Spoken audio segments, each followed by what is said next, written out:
Wendy Bell Radio is live. We're so mental. Like, honestly, it's the little things. Isn't it all about the I little always things? wait for someone. I want to wait long enough because you guys have a little delay. Someone will be like, "You're frozen. You're frozen." How's everybody?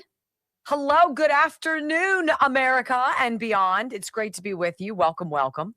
You know, I'm not even in Rumble right now. Maybe I should get my head out of my rump and get in here, figure out what's going on. All right. I love this meme. We're going to have a little brief blurb on this storm that's coming. Like, everybody is losing their ever-loving mind, right? And this is going to be the time that I don't and get walloped, right? How about $50 already from For the Salt Fund? S. Yancey Rumble. All right. Help their show out. Rumble and follow. Wow, that is so nice. That you're a name I don't recognize. Tell me who you are. Give me everything. That was very nice of you. Thank you. My whole thing is like, okay, if it snows, it snows. Like, my whole thing is as if the power goes out. That's the only thing I worry about. And not, you know, I have heaters I can use. Yeah, I don't really worry think about the animals. You know what? I don't have that. We have a fireplace. Hi, Janae. Thank you very looking fabulous. Fabulous. Thank you. Wait, does it work even if the power's out, your fireplace? It's on a battery. Oh. Yeah, the starter is a battery. Oh, okay. Mm-hmm. But like, if you lose power, like, there's your hot water tank, because most hot water tanks are electric, you know, like. Like, why are we doing that? Why are you talking about this? My whole thing right is now? keeping my pets warm, right? And like, to me, it's like, okay, well, if I got to go sit in the car for half an hour to warm them up, so be it. You know, I got a snow blower. That's what I do with the kids. I just throw them in the back and I'm like, let's go. I'm going to heat you guys. I'm going to bring you home. It's totally how we do it. I'm sorry. No, I'm sure it's a wonderful gesture. I'm sure. Wow. I didn't even think about Murphy. I'm just humiliated that I didn't even think about my dog. Well, I'm like, dog schmog, he's fine. Kate's like, we can't cook. And I said, well, I have a grill. That means there are no dishes for me to clean. Yeah, so I'm good with that. I have, I said, I have a grill, you know. She's like, it'll be covered in snow. You have a nice grill. So you take the snow. So I have this huge heater outside. If I turn it, it'll melt the snow. It's propane. It gets that hot. And yes, hot. And I said, I'll just turn it on there and I'll fire up the grill. All right. Paper plate. You know what? I'm going to come out and tell you something right now. I took Calm Mood yesterday from Healthy Cell for the first time. I was honest with you guys. I took it right before I went on the show. And Brock can attest, I was fussy yesterday, but I was stressed out. Like, I've had a lot of things going on that all seemed to be kind of colliding at once. And I think it all kind of like, blah, blah, blah, blah, and I was super tense. And even my watch was like, hey, what's going on? And I'm like, so I took one of these, the Calm Mood by Healthy Cell. I'm going to tell you what, half of an hour later, you can feel like all of a sudden you regain control. That all of a sudden your heart rate kind of settles down and you're kind of calmed down a little bit more. I mean, Calm Mood. Thing about Healthy Cell is everything they make is designed specifically for you to absorb it. So it's 165% more absorbable than a pill or a tablet or capsule. It's in a microgel. So you suck it in or squeeze it into your mouth or what have you. They taste great. All these formulations. And I love this company. I like the people who run it. They're responsive. They've got great customer service. They freaking care about you. Like, they care about you. healthycell.com/Wendy. There are like 15 or 20 different things to choose from. Go do some shopping. 20% off your first order. You guys are going to love them. I promise. Because I do. Wow. What? Silver is over $100. Wow. That's true. That is huge. Sorry, I just saw it and I was like, wow. I agree 100%. Because at first I was like, it doesn't sound all that exciting. But no, $33, right. December 12th of 2024. 100%. Did anybody else get a Mac update that completely fudged up their computer? I'm going to throw it out the window. I love these updates that take everything that you know how to do and they chuck them out the window. So every shortcut I ever hit now takes me somewhere else. It doesn't work. It's been a real nightmare. I'm angry. She means it. She's not going to take it anymore. You know, why did you think I had to take Calm Mood? I know. I was there. How's your printer, honey bunny? That's not even nice. You want to talk about your printer? Let's go. My printer that doesn't Hold on.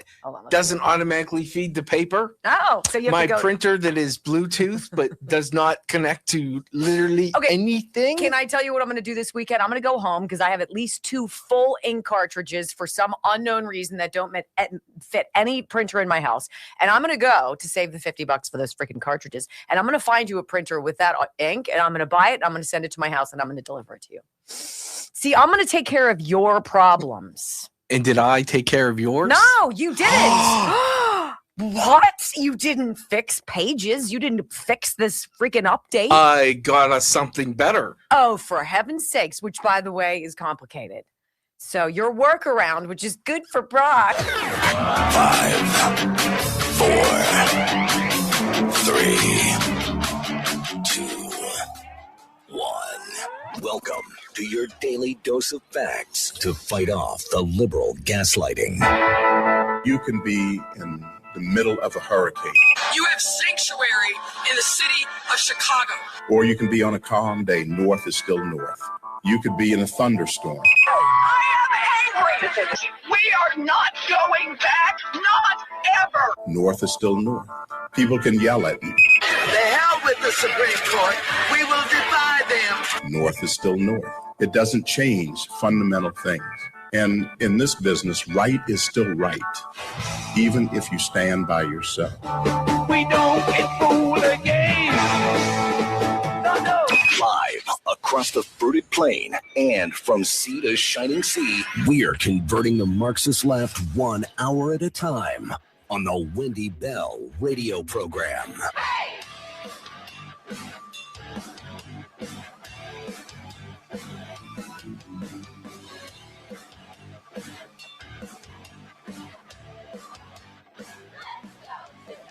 Well, hello, America, and greetings to all of you on this. I guess we're bracing for Armageddon here in Pittsburgh, in Pennsylvania, getting ready on this Friday for a weekend snowstorm that I think 200 million of us are in the throes of. Welcome to the Wendy Bell radio program. You know how they tell you it could be 5 inches, it could be a 5,000 inches. We don't know. I mean, it could happen in the morning, it could happen at night. Maybe we'll just get rain. And you're like, you know what? Can I have a job like that, please? Crazy. But you know what? We are sane. We have common sense, conservative values on this program every single day. And you are invited. Get the app, wendybellradio.com. Look, I don't know anybody else who puts a camera right in front of themselves and their producer and give you all 3 hours live video streamed every single day. But we do. And we're so happy you're here. Welcome home. I pledge allegiance to the flag of the United States of America and to the republic for which it stands, one nation, under God, indivisible, with liberty and justice for all. Amen. All right, can I bitch just for a minute? Let's just go. I got to get some stuff off my chest. We got a great show for you today. We're going to talk about Jack Smith trying to hide all the garbage that he was doing, weaponizing the federal government and the justice system to take down the one guy who's not connected to all of the suck and the filth and the swamp and the fraud and the waste, right? We're going to talk about that. But first, I have had just an absolute... what am I going to say? It's like all of these planets colliding in my life. My credit card gets compromised, right? How many times has this happened to you? Please, slow and steady death. How many times am I going to get phone calls from people? Well, we just tried to process your credit card. Yeah, well, it got ripped off somehow. So we have to get a new one. So I'm dealing with that on the back burner with Capital One. Apple decides to create a software update, which completely threw everything upside down and inside out. Look, I love your products. I love that you're trying new stuff. But when your new stuff changes every single thing that we're used to doing, and now there's bugs all over the program, it's outrageously frustrating. Then I've got a problem down in the basement with the French drains. I've got that system, the sump pump, and it's going beep, beep, beep, beep, beep, beep, beep. But it does it like every 5 minutes, and I can taste it. It's so annoying, right? So I go online. I'm like, hey, there's a problem. Can you send somebody? They call me back, push this button. I do. They're like, look, it's going to be done now. Thank you so very much. I'm really appreciative. Beep, beep, beep, beep, beep. And I'm like, oh my gosh. So I have to get back. And this time I call him. I'm like, hey, I really appreciate the help, but it didn't really work. And I kind of need some help. Okay, we'll send a couple of goofballs over to you. All right. And they do. They come inside, fiddle around. Blah, blah, blah. All right. We got it all fixed. You're all good to go. Thank you very much. Thank you. Have a good one. Boop, boop, boop, boop, boop. And I'm like, oh my God, I literally cannot win. I cannot win. And on top of that, I've got an outrageously overpriced jacket I'm just trying to send back to Canada Goose. Can somebody take my call? Right? Look, you know what this is? This is this. America wants customer service, right? Hear me out on this, because you're not going to disagree no matter how you vote. You want, and you don't mind paying some taxes. You realize that you're part of a puzzle, and you got to add in some money to be able to get the services you need, whether it's your plumbing or it's your police or it's your electricity or it's paved roads or it's bridges that don't collapse, like the one that did in my neighborhood. That was fun, right? But you want customer service. You want service in return. You want something dependable back. There's got to be a valued exchange here of our money and responsible responses back, not radio silence, not a phone tree. You know, I don't want to get onto your customer service chat online with some virtual assistant. I want somebody who's not Susan, who sounds like, somebody else from India trying to talk me through it, who doesn't speak my language. We want a responsive government. We want to live in a place where we believe we are heard and cared for. We don't have that. Haven't had that in a long time, right? Like, I appreciate the French drains people. I appreciate them. That was a crap ton, a lot of money, ladies and gentlemen. It was absolutely devastated to have our house flooded.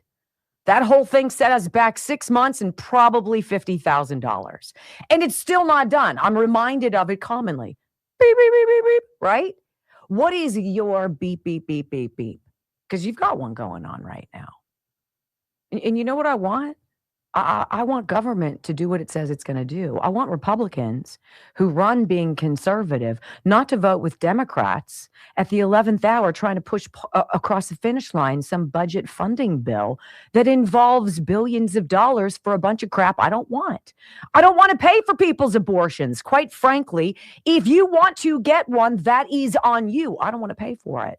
Republicans joined Democrats yesterday so that we pay for it. That we pay for transgender operations of all places in freaking Minneapolis. We're going to talk about these things. It's unacceptable. And when you try to call 1-800 what have you, there's no getting through to anybody. There's no person behind the phone tree. There's no elected representative who gives a rip about you, because if they did, they wouldn't disappoint us every single opportunity. You know what? I want to talk to you a little bit today about the left's boogeymen, right? There's always some Scooby and Shaggy thing going on where there's some like monster. There's some epic force out there that the left is against. It's usually manufactured and it's made to deflect from their own malfeasance. We know this. But ICE, these men and women, primarily men, tough men, who put their lives on the line every single day, who have become the new hated number one group of people in this country from Democrats. And I have to ask people in my neighborhood who I know are Democrats, are you really for this? You're really for shouting at federal officers and calling them Nazis? You're okay firing smoke canisters at them, throwing rocks at them, taking shots at them? You okay with that? Because you know what those people did?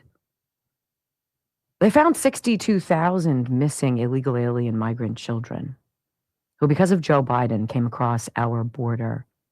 For whatever reason, their parents thought it was a good idea to send them by themselves. Maybe it was some hope that they could land in America and have a better life, whatever the reason.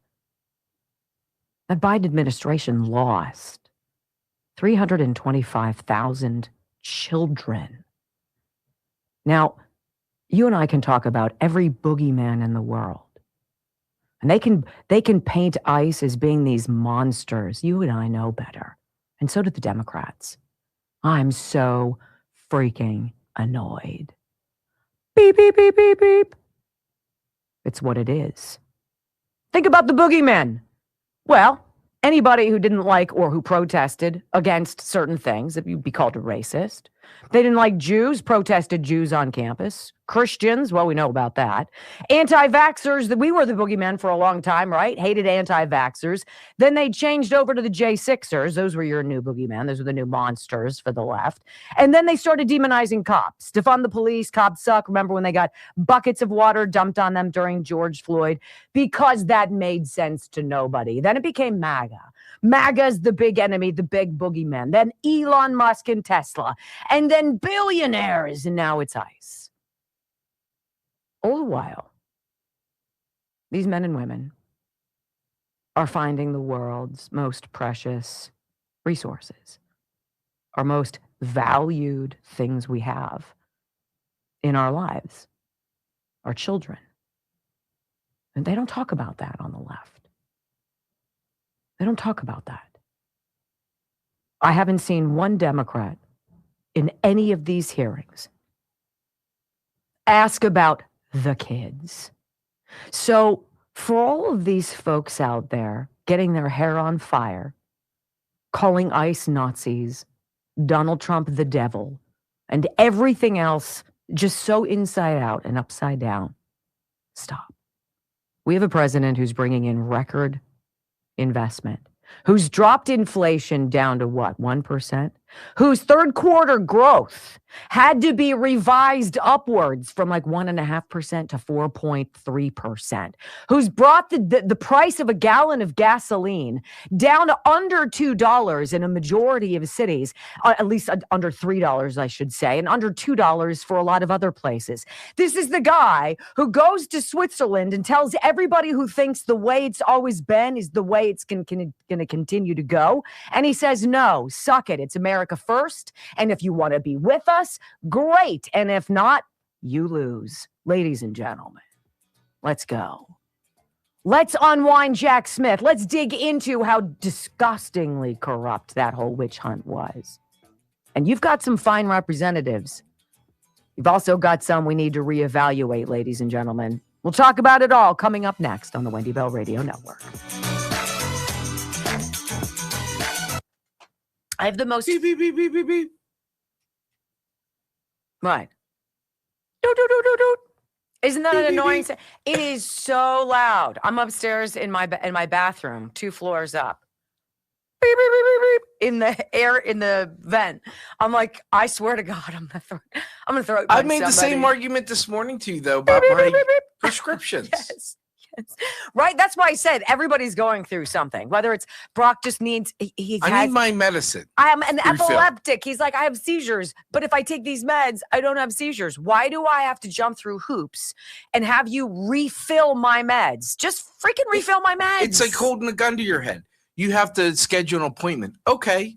Well, we can't see you for 3 months. Well, that's not going to work. It's not going to work. Right? Do you need me to go to MedExpress? I'm not on the street selling these pills. Right. He's like crunching them up and snorting them on the side. He's like, no, they prevent me from having seizures.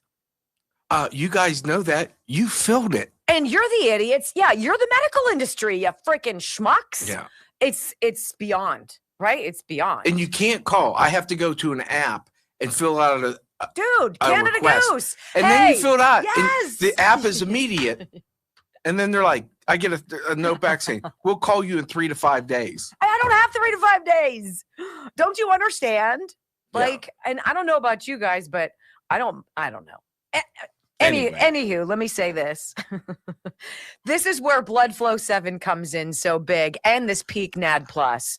And I'm going to talk to you about this because this is for recovery, cellular recovery. When you get older and you get, whatever, we need blood flow. We need this nitric oxide in our body. I didn't know I needed it until I started taking Blood Flow. And I started feeling the difference. And you feel it in everything you do. You don't have to be an Olympic decathlete to feel it. You can have to push a lawnmower or a vacuum cleaner. Even walking up the stairs with maybe a basket of laundry. Normally you're like, oh my gosh, right? And this, not at all. You notice it immediately. You all of a sudden have more stamina, more strength, more resilience. It is beautiful. Bloodflow7.com/Wendy. There is the male, Alpha Gold male. This is for men. It is your testosterone. It is your body. It is your performance and your strength. Perfect for you. Bloodflow 7 for me. And then this on top of it, if you are an exerciser, if you get your heart rate up, recovery. Bloodflow7.com/Wendy. Nice little discount there. It's not expensive. For me to give that to my personal trainer and be like, try it. I'm serious. Beep, beep, beep, beep, beep. Does that mean it's a new open? No, that's just me. Beep, beep, beep, beep. Well, don't do that. Well, Are I you don't trying want to you- aggravate me? Like, honestly, what the hell? Beep, beep, beep. Press 2 for Spanish. I swear to God. No.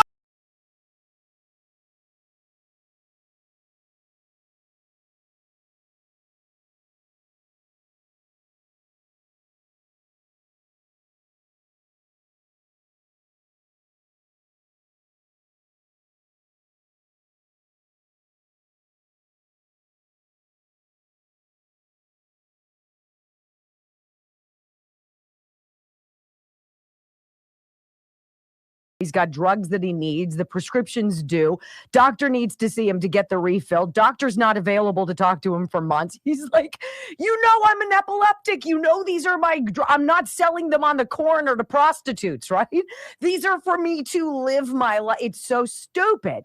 It's like going to Canada Goose, buying a $750 jacket that doesn't work, trying to exchange it or return it. And the little QR code on your personal envelope inside, they're like, just hover over this and it'll open up a window for you and the process will be perfect. And I'm like, oh, hot dog, this is great. This must be why I spent $750 on this stupid coat. And I hover above it and he's like, wah, wah, sorry, this doesn't work. And I'm like, well, how about this? Don't worry about it. Just go to CanadaGoose.com and put in your special code. Sorry, we don't recognize that code. Okay, email us at this email address. So I send it and it bounces back to me. We're sorry, but we don't respond to this email. Call us at the store. So I call the store and they're like, press 1 if you want to go straight to hell. Press 2, right? I mean, what are we doing? Right? I mean, literally, here's what I want. I'm such a simple person. Don't lie to me. Don't try to steal from me and do what you say you're going to do. Right?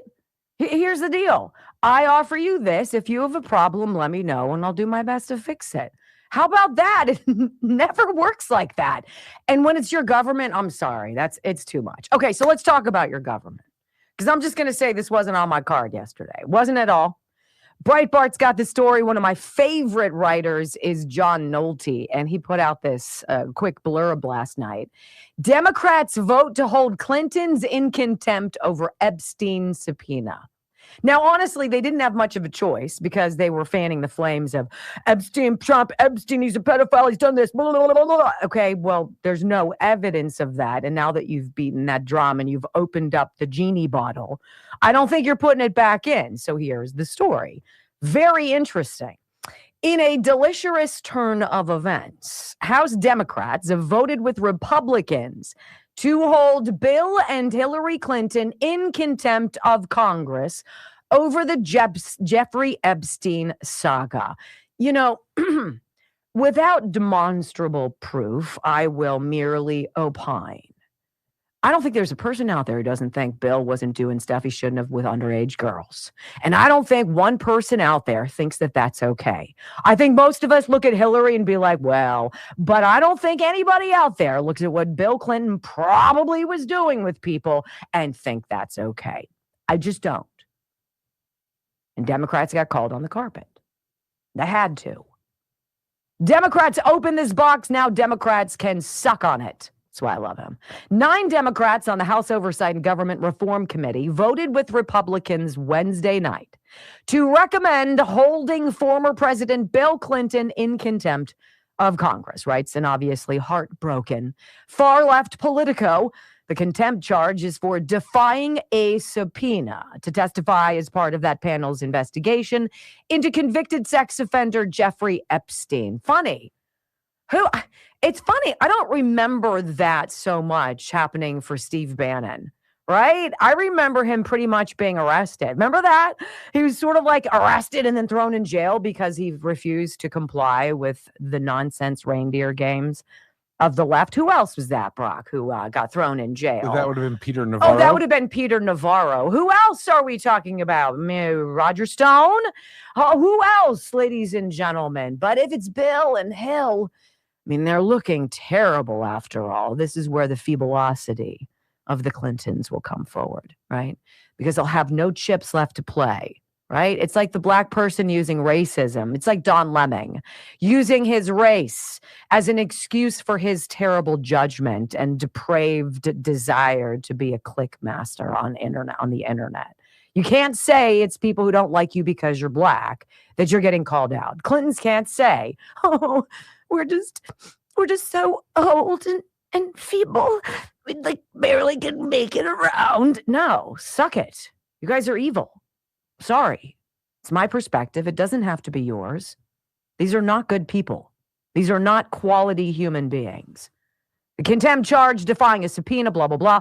3 Democrats on the committee also voted to hold the 2-time presidential loser Hillary Clinton in contempt. Now that both contempt charges have passed the committee, excuse me, the next step is to give the full House a vote. If a majority of the House backs the contempt charge, which it almost certainly will, the issue will then be returned over to the Department of Justice for criminal prosecution, which will mean Pam Bondi will do nothing with it and nothing will happen anyway. No, I hope not. Right? So the DOJ then will refer it for criminal prosecution, which could mean prison. It should mean prison.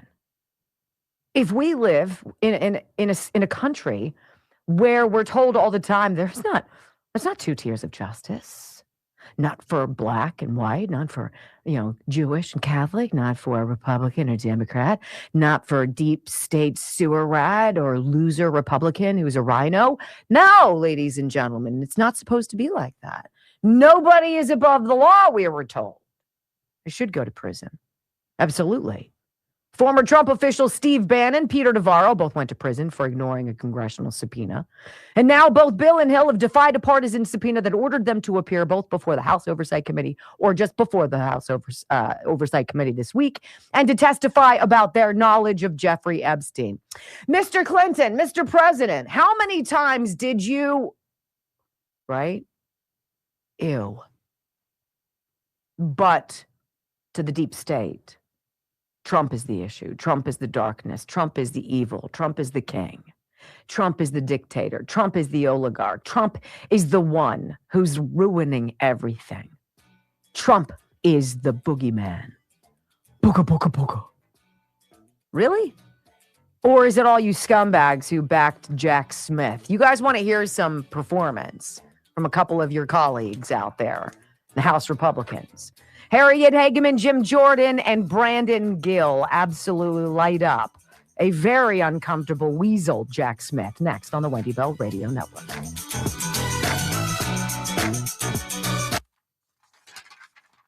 My girl Harriet. Yeah, she was great. I have the most annoying, and I don't know what it is. I think it's when the air conditioner kicks on. I get this like wholesale liquefaction of my sinuses into my mouth when I'm talking to you. And I'm like, I don't get it. It's gross. And so I just gagged on it. So there you go. Full transparency. How you doing? Beep, beep, beep, beep, beep. Why? Just stop. Booga, booga, booga. Booga booga booga. You did that and I stole it about 5 years ago because the way you did it was really funny. Let's see if I can bring you up so you can do it for everybody. It just, Booga booga booga. but you would go booga booga booga. Booga booga booga. Oh, it's not supposed to be this much fun. Stop it. Okay. All right. CBDistillery.com. Oh, by the way, Cozy Earth is coming back. Cozy Earth is coming back with a barn burner of a Valentine's deal for you and a great discount off of their stuff. I'm super, super pumped about it. Okay. But I want to tell you guys about CBDistillery.com. I'm not sure they're coming back next week or what they're going to do. So this could be, in fact, the last time you are going to get this discount, 25% off everything in the store. CBDistillery.com, promo code Wendy. You've got millions of satisfied customers here. You've got a money-back guarantee. You have formulations that come from the natural extracts of the hemp plant. And then so you're not walking around all high and confused. But let's be honest, the indigenous people from a zillion years ago knew about the benefits of hemp, and CB Distillery maximizes that for you. And so it's muscle and pain relief right after exercise. It's beautiful things to rub on, oils, salves, what have you. Great products, 100% clean, green, no fillers, no fluff, just good stuff. And then they have 2 formulations that you can take for sleep that involve gummies. And the gummies are easy. They're like little sweet things that you suck on or chew on and swallow. And there's one for stress and anxiety relief, another option for for you. And then there's one for sleep, to fall asleep, to stay asleep, to wake up and feel rested. CBDistillery.com. I trust them. They're great people. And I enjoy their attention to the cleanliness and all of the safety and security protocols. They bring in an outside company to monitor them independently every year. And they self-regulate. And the owner was like, we don't muck around. We don't muck around. This is the deal. And I'm like, okay, then I'm down with you. CBDistillery.com, promo code Wendy, 25% off. Super excited about. Do those PJs Cozy. have men's? Yes. Yes. Okay, I'm going to give it to you. It's not out yet. Maybe I shouldn't. I don't know. No. No? Okay. Just in case. Yeah, I know. Right? All right.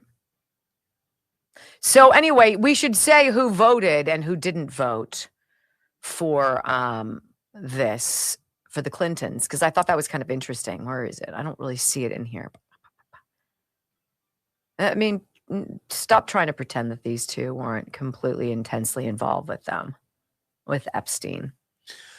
Can you imagine that? All right. Beep, beep, beep, beep, beep. Oh, God. Literally, I was sitting on the couch and I heard it this morning. It was about 5 minutes to 4. Beep, beep, beep, beep, beep. But see, so here's the like- thing. So we're in the morning when we're talking, we're using the same This software. is the same thing that we do. And I'll always hear beep, beep, beep, beep. And I'm like, what is that? Stop it. And It's my then dishwasher. It's your dishwasher. Yeah. So like Yeah, there's you- always beeps going on in your house. No, it's like calling Joe at the hospital. Like every machine, like boop, boop, boop, boop. You're like, I'll talk to you later. I'm like, I can't. Ah! And he's like, what? What's wrong? And I'm like, I can't. And it's like, Dr. O'Toole, pick up the red phone. And I'm like, what are you doing? No, I like calm. I like, right? It's why I used to love morning. I still love mornings. I still wake up super early. I like the quietness. Mhm. Yeah. You know. No, it was your house. Beep, beep, beep, beep, beep. Well, that was because trash day was today. It was supposed to be yesterday. MLK kind of fudges everything up. I Yeah. never understood. How do the garbage guys make out on that? They don't. Don't they have to then double up? I don't know. Or do they have to work a Sunday? Or what is that? Hey, we're going to give you Monday off. Congratulations. You'll have to work Saturday and Sunday. But I don't see how that's an easy wash. Whatever. I love that our garbage guy is one of Joe's patients. And so whenever he sees me, he's like, hey, tell Doc I said hi. I'm like, well, he hasn't killed you yet. That's good. Wow, yet. You still have a chance. Okay, so what's going on? I have a few stories today that are just like, what? We have a new rundown format. It's totally different now. And it's It's good, but why I was bitching about Apple is that pages in Apple used to be something we had made a grid. Brock had made a grid many, many years ago to kind of delineate where all the segments were. And I kind of operated in that framework. And then the Apple update blew up my pages. In fairness, pages could be the worst Apple product ever. It might be. And so it's probably time for me to, piss or get off the pot. And so I got thrown off the pot. And we had to use these Google documents, but now he can see it. I'm not used to it. So I might fudge up. I'm sorry.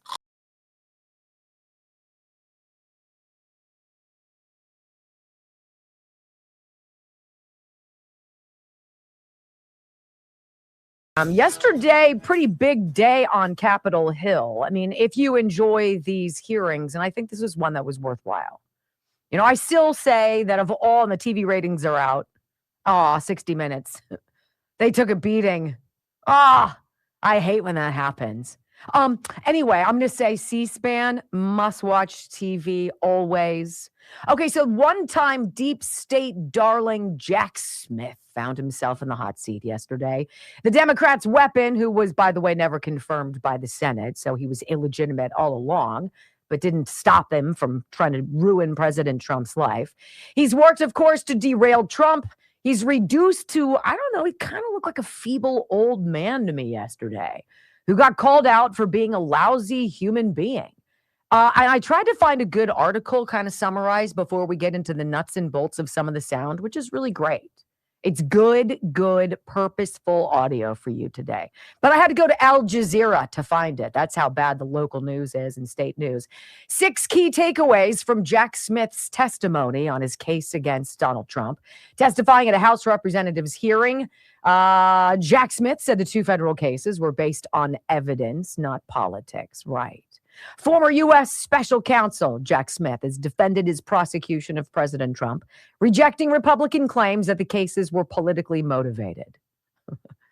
Like how? How are you going to reject that? You were rabid. You tried to accelerate the cases going to trial. You had 10 million pages of documents that you tried to squeeze down the throats of President Trump's defense attorneys and tried to get him on trial in 4 months to hit right before the 2024 election. And you want us to think that you weren't politically motivated? I mean, come on, right? Testifying before lawmakers at the House Judiciary Committee, Smith said the 2 federal cases, one over Trump's handling of classified documents, which we found out the FBI staged, right? They invaded Mar-a-Lago, rifled through Barron's room, flipped through Melania's undies, and created fake images of the boxes of documents all over the place. Here's boxes of documents that looks like in a powder room. How unreal. What did Joe Biden call it? How irresponsible. Remember that? He sat down with Scott Pelley on 60 Minutes, whose ratings suck. And he's like, it's so irresponsible what Trump did. Meanwhile, with the candlestick in the in the garage in a broken cardboard box, here are classified documents out the wazoo, Joe Biden. So anyway, he says, no, I wasn't politically motivated, classified documents, and the alleged effort from President Trump to overturn the 2020 election, which we all know. He was like, just stop cheating. Just stop cheating. Do what's right. You know what you need to do.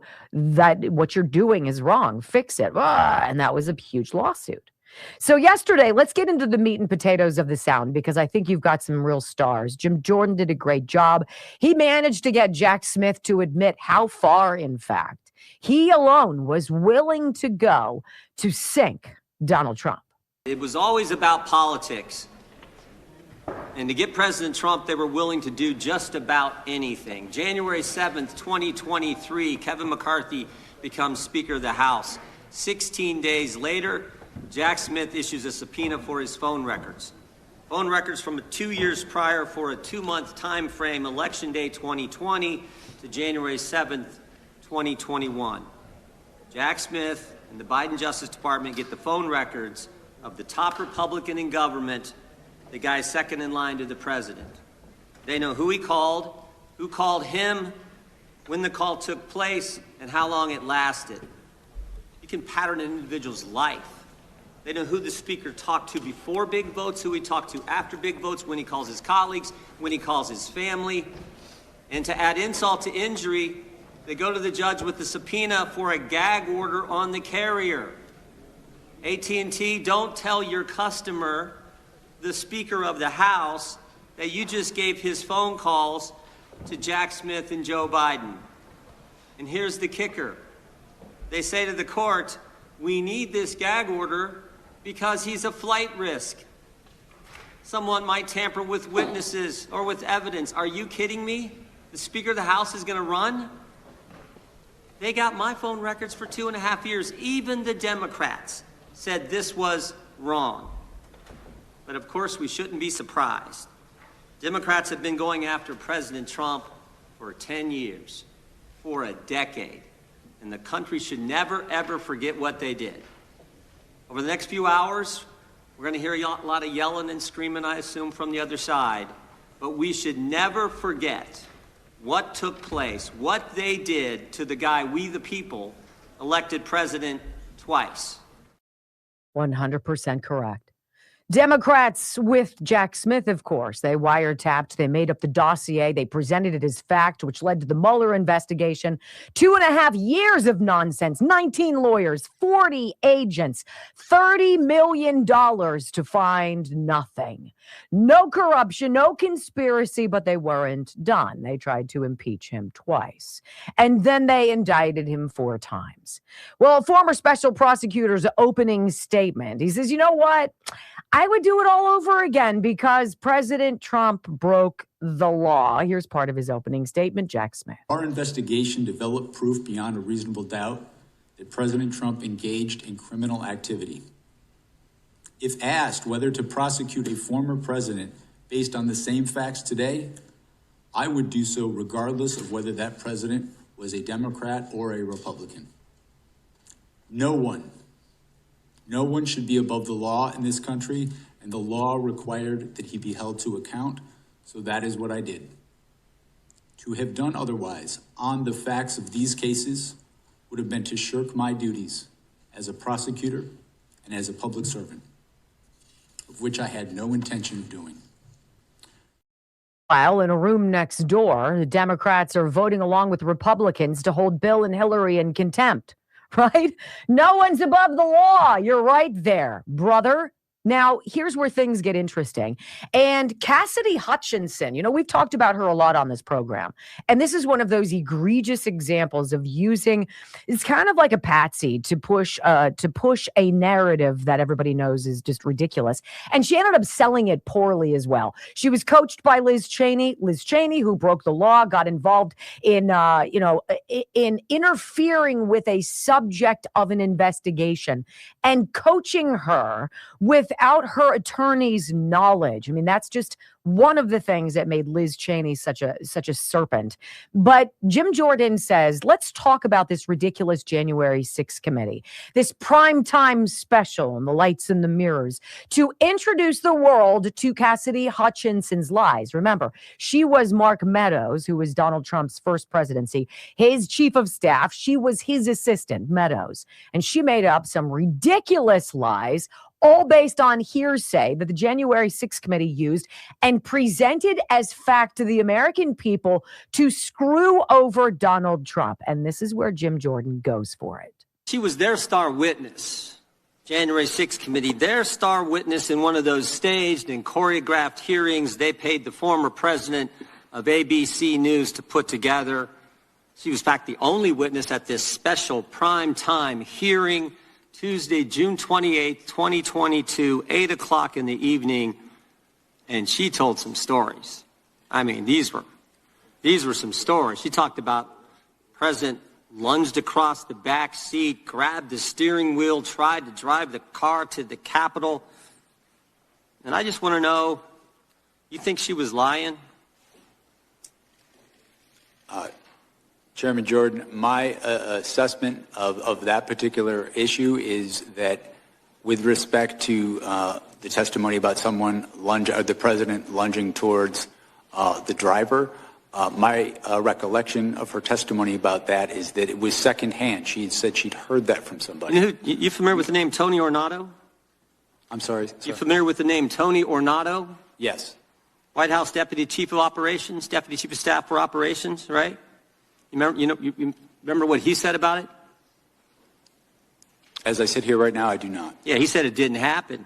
How about Bobby Engel? You familiar with that name? Yes, I am. Secret Service agent who was actually in the car that day. You know what he said? He said it didn't happen. And they both said the first time they ever heard this story was when Ms. Hutchinson testified in the primetime hearing as their star witness of the January 6th committee. By the way, did you ever confirm her testimony about this particular incident? We conducted, as I said before, our own independent investigation of all aspects of the case that we thought was relevant. We, attorneys from my office. Did you ever confirm it? That's a simple question.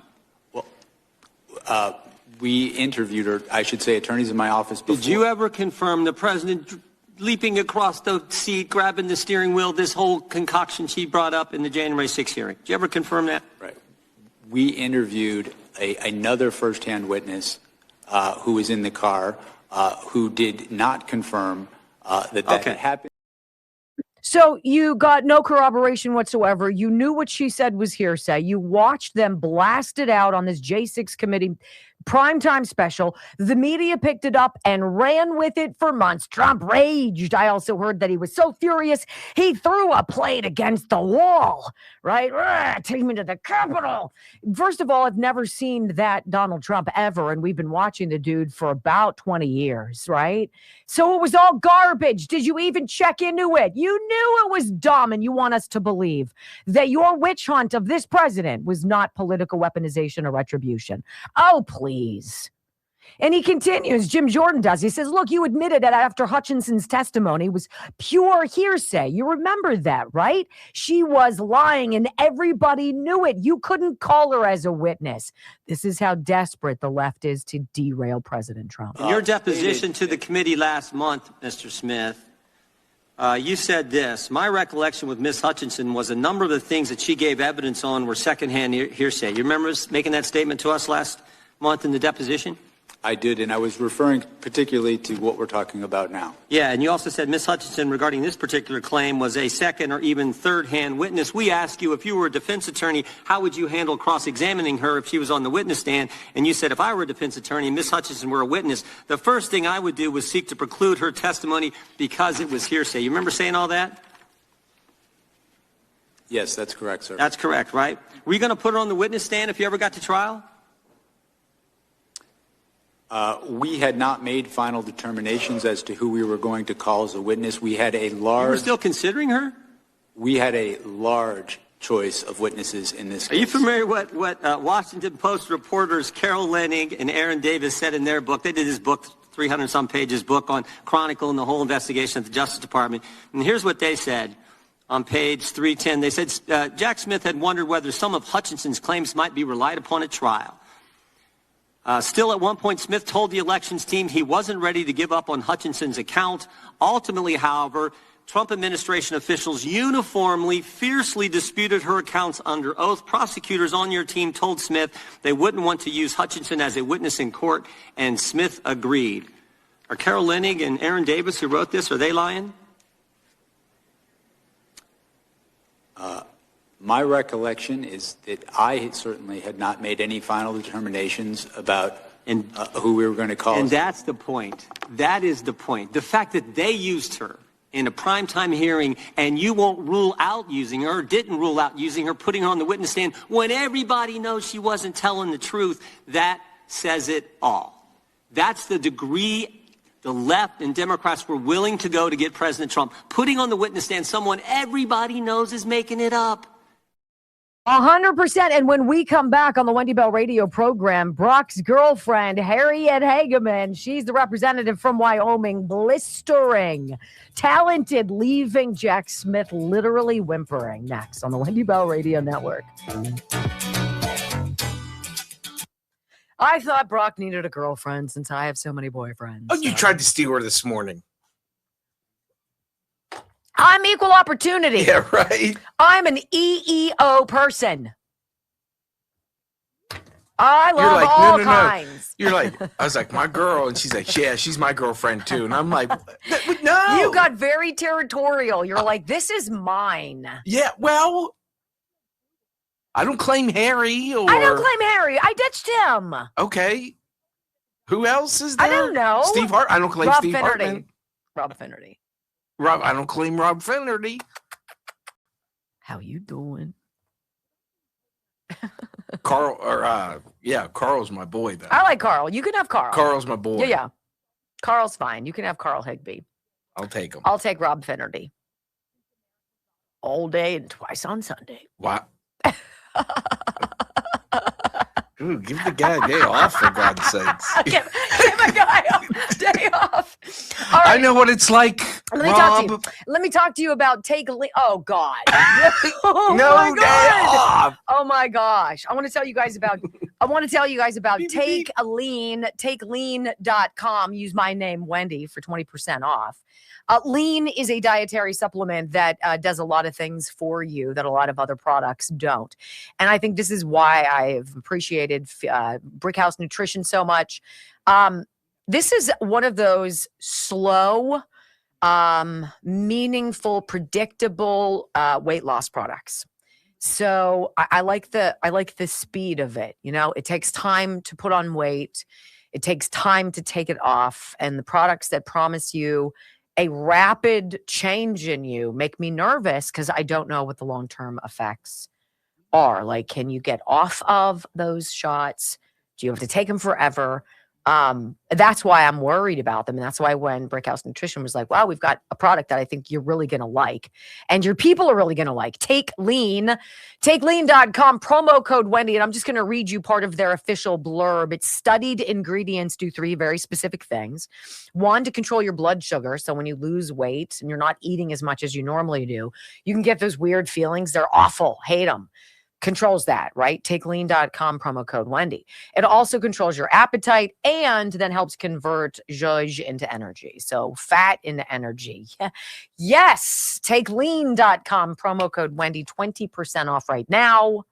I don't know when they're coming back, but I'm glad they've been with us. I love it. Love it. All right. Let's see how you Way to guys bring up Sundays. Mm-hmm. Oh. It would be I literally am not doing anything. Right. It's not like I've got have hot plans or anything. You guys want to do Sunday? Let's do this. If we can honestly today, if you guys will help us out, and I've tried to be really good about not harping. I know it's vexing and I've heard you and I'm sorry, but it is super important to us, your rumbles and your follows. So if you will please help us get to 3,500 rumbles today. 3,500.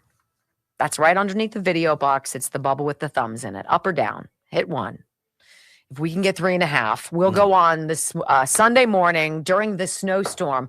I'll report live. In fact, I'll do it outside with the heater on, and I'll do it outside, all bundled up. At this pace, we're not going to hit 3.5. And oh, really? Yeah. And we'll do it 7:00.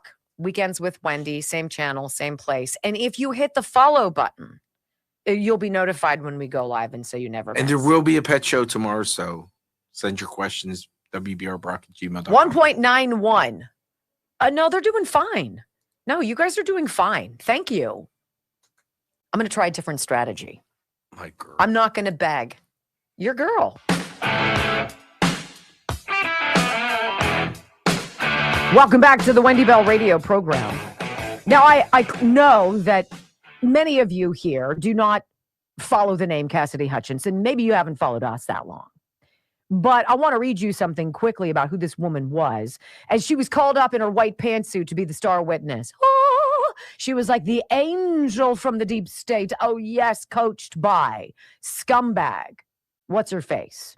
Liz Cheney. Washington Examiner, Cassidy Hutchinson's corrected testimony on Trump in January 6th, released by the House GOP. So you can go back if you make an error when you testify, before one of these committees and you're like, nuts, I did something wrong, you can go back and fix it. It's called an errata sheet. Typically, you might have a couple things that you want to correct. She had 15 pages, guys. House Republicans made public a document tracking Cassidy Hutchinson's changes to her testimony on the events on January 6th at the U.S. Capitol as part of the GOP's investigation into the Democratic-led Select Committee on the riots, blah, blah, blah. 15 pages where she made significant substantive changes. You know what that means? She freaking lied. Everybody knew she lied. And anybody who says to you, well, we were sort of thinking maybe she'd be credible, is lying to you still. Harriet Hageman, she is a bomb. She said, did anybody on the J6 committee, Mr. Smith, give your star witness Cassidy Hutchinson's hearsay testimony for you to use in your legal shenanigans in your investigation of President Trump? Did they try to get you to use her testimony, her lies, in your cases against the president? Listen. Committee provide you with the Cassidy Hutchinson testimony as part of the trove of documents that you received? As I sit here now, I don't recall, but it would. Well, you're familiar with her testimony, aren't you? I am. And in fact, wouldn't you agree with me that Ms. Hutchinson's testimony, especially the most explosive allegations made, was comprised of hearsay upon hearsay upon hearsay? Come on, you're an attorney, Mr. Smith. You can answer the question. Of course it was hearsay. And hearsay isn't admissible in a court of law, is it? Why? Because it is inherently unreliable, and the victim or the target of a prosecution is not able to cross-examine. Isn't that correct? In fact, Mr. Smith, if you had attempted to walk into court with Cassidy Hutchinson's testimony, you would have been thrown out on your ear. No judge, no legitimate judge would have ever allowed the testimony of Cassidy Hutchins to be admitted in a court of law, would they? I disagree. Well, and then we've already talked about your record. Mr. Chairman, the gentlelady's time has long since expired. Don't you love how Jamie Raskin, the ultimate snake, jumps in? Her time has expired. Her time has expired. Right? Oh, you don't want him to answer anymore? And it was so interesting during the testimony how Jack Smith could answer questions posited by Democrats and answer them pretty succinctly. Yes or no? Yeah. And if it was a Republican, well, Congressman, well, Representative, it's bloviating, it's stonewalling, it's slow walking, it's the running through oatmeal on the never-ending hamster wheel of liberal suck. And this is where Jim Jordan drops it. He's like, look, I've long ago had enough with the left controlling everything in this country, and it's got to come to an end. For so long, the left has controlled so much in this country. The left controlled big media, the left controlled big tech, the left controlled academia, Hollywood, certainly the Democrat Party, and I think all too much the federal bureaucracy. But the left doesn't control we the people. And in spite of the left and the weaponization efforts of Jim Comey, Alvin Bragg, Bonnie Willis, and Jack Smith, we the people saw through it all. And we elected President Trump twice. Thrice. That is why you, if you are MAGA, why you are a boogeyman to the left. Booga, booga, booga. You thought for yourself. You did your research. You used your common sense. You listened to people. You had your spidey sense too. It doesn't feel right. It doesn't seem right. I think this is all a big con job. But I'll tell you what. The sound of the day from the testimony yesterday of former special prosecutor Jack Smith, who said, I'd bring the same charges today and I'd keep going after him, whatever, you hack, came from Representative Brandon Gill. Look, if there's hope for the future of this party, GOP, it rests in the hands of people like Brandon Gill, Harriet Hageman. What he says in 5 minutes is so interesting. Why was Jack Smith so vested in knowing what House Republicans were doing and who they were talking to after the November 2020 election? Let's find out. Oh boy, next on the Wendy Bell Radio Network.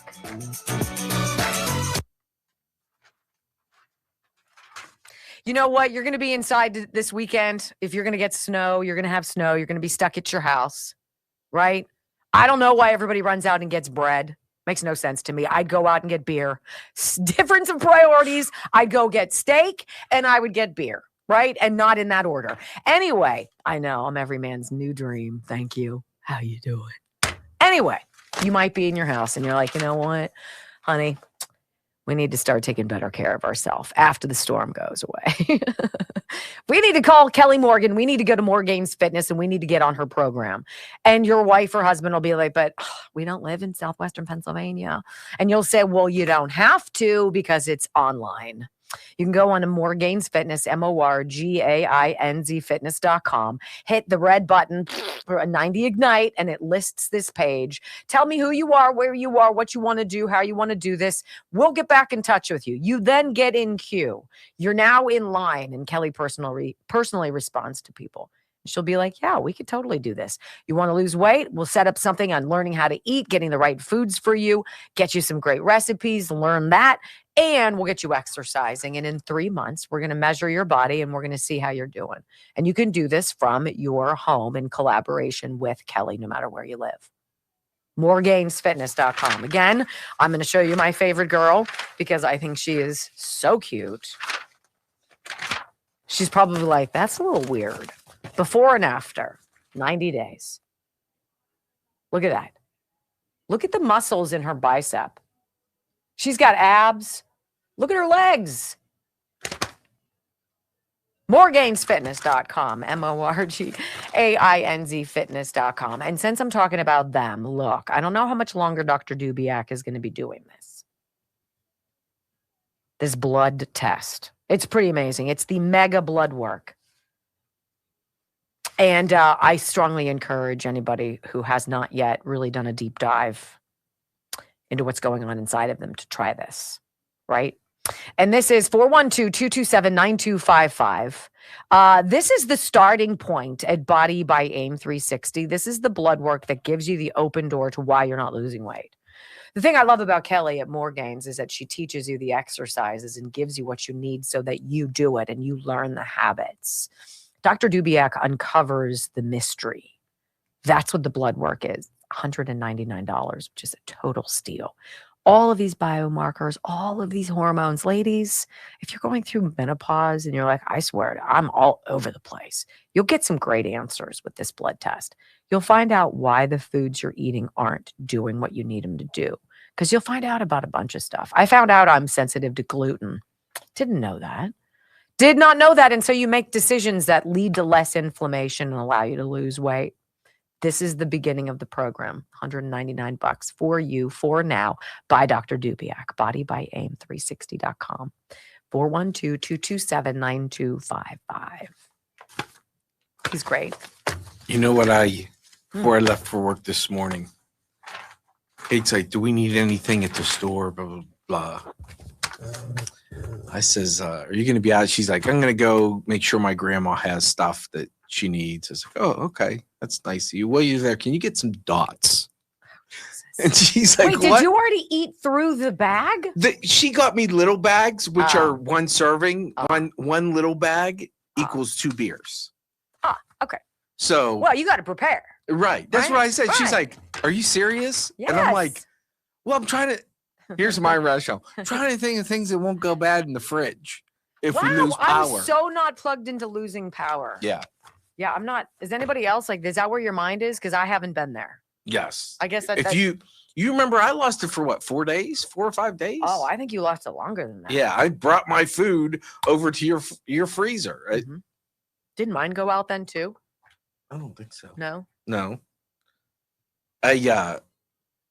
But I said get some dots. And Demanda, I told her if they have buffalo, I need to try buffalo. Demanda said they make the other ones look. Which is, I told her to shut her mouth when she said, they make the original dots no good. I'm not a chance. Not a chance. Not a chance. They may be good. I am a total fiend for nuts, for pistachios.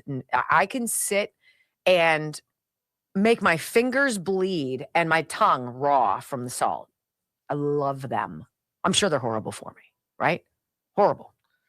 You're snowed in. You don't have a choice. You got to eat whatever's there. That's the way you give me the dots. So my meat delivery is about due, so we can at least do that. That'll be fun. What if you don't have power? You can't cook it though. I can You're cook it gonna on have to be the out grill. in the grill. Yeah. I've got sons. I can do that. Mm. Doesn't that sound good? Nice thing about when it's cold and you lose power, like I lost it in the summertime. Stop talking about losing power. It's just so not on my radar. You can put the beer outside. So how does that help me take a warm shower? Doesn't. You don't care. Drink enough whiskey and beer, you'll feel warm all over. Wow. I got a full bar. Problem. I have like a full the bar. flavor of it. I don't need to be like. So do I, but after half a bottle, it's such a lightweight. Brock is such a lightweight. It's funny, actually. He's like, and I'm like, oh God. Do you need me to drive you home again? Wow. That was fake news. I go to my one friend's house for the weekend, and literally all we do is sit there. Yeah. Eat. Whatever. You've got a beautiful, drink. He's on a lake. Yeah, it's beautiful. But the one night, I don't know if I told this story on the air. We just went down for the night. Right. And the day and night, came back next. His wife's like, "Where's the sheets?" And he's like, "What are you talking about?" She's like, "The room Brock stayed in. Where are the sheets?" He's like, "Still in the bed." She's like, "I told you to bring him home." He goes, "He didn't make it under there. He fell asleep on top. Passed out is more like it." Yeah, right.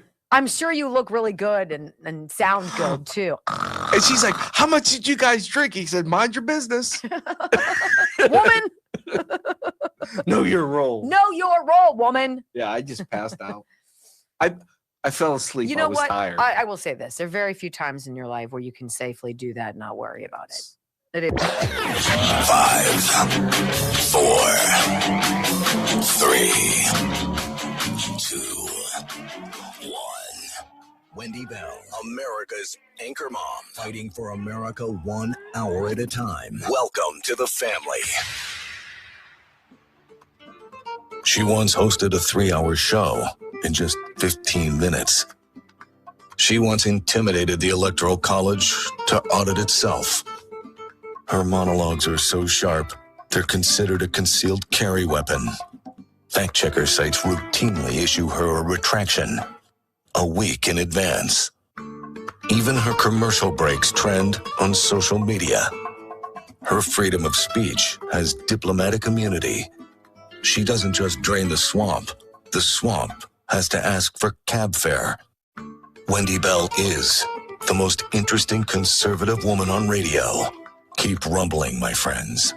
3 hours of bold truth and excellence. You've just signed up for the WBR Army. Strap in. This is the Wendy Bell radio program.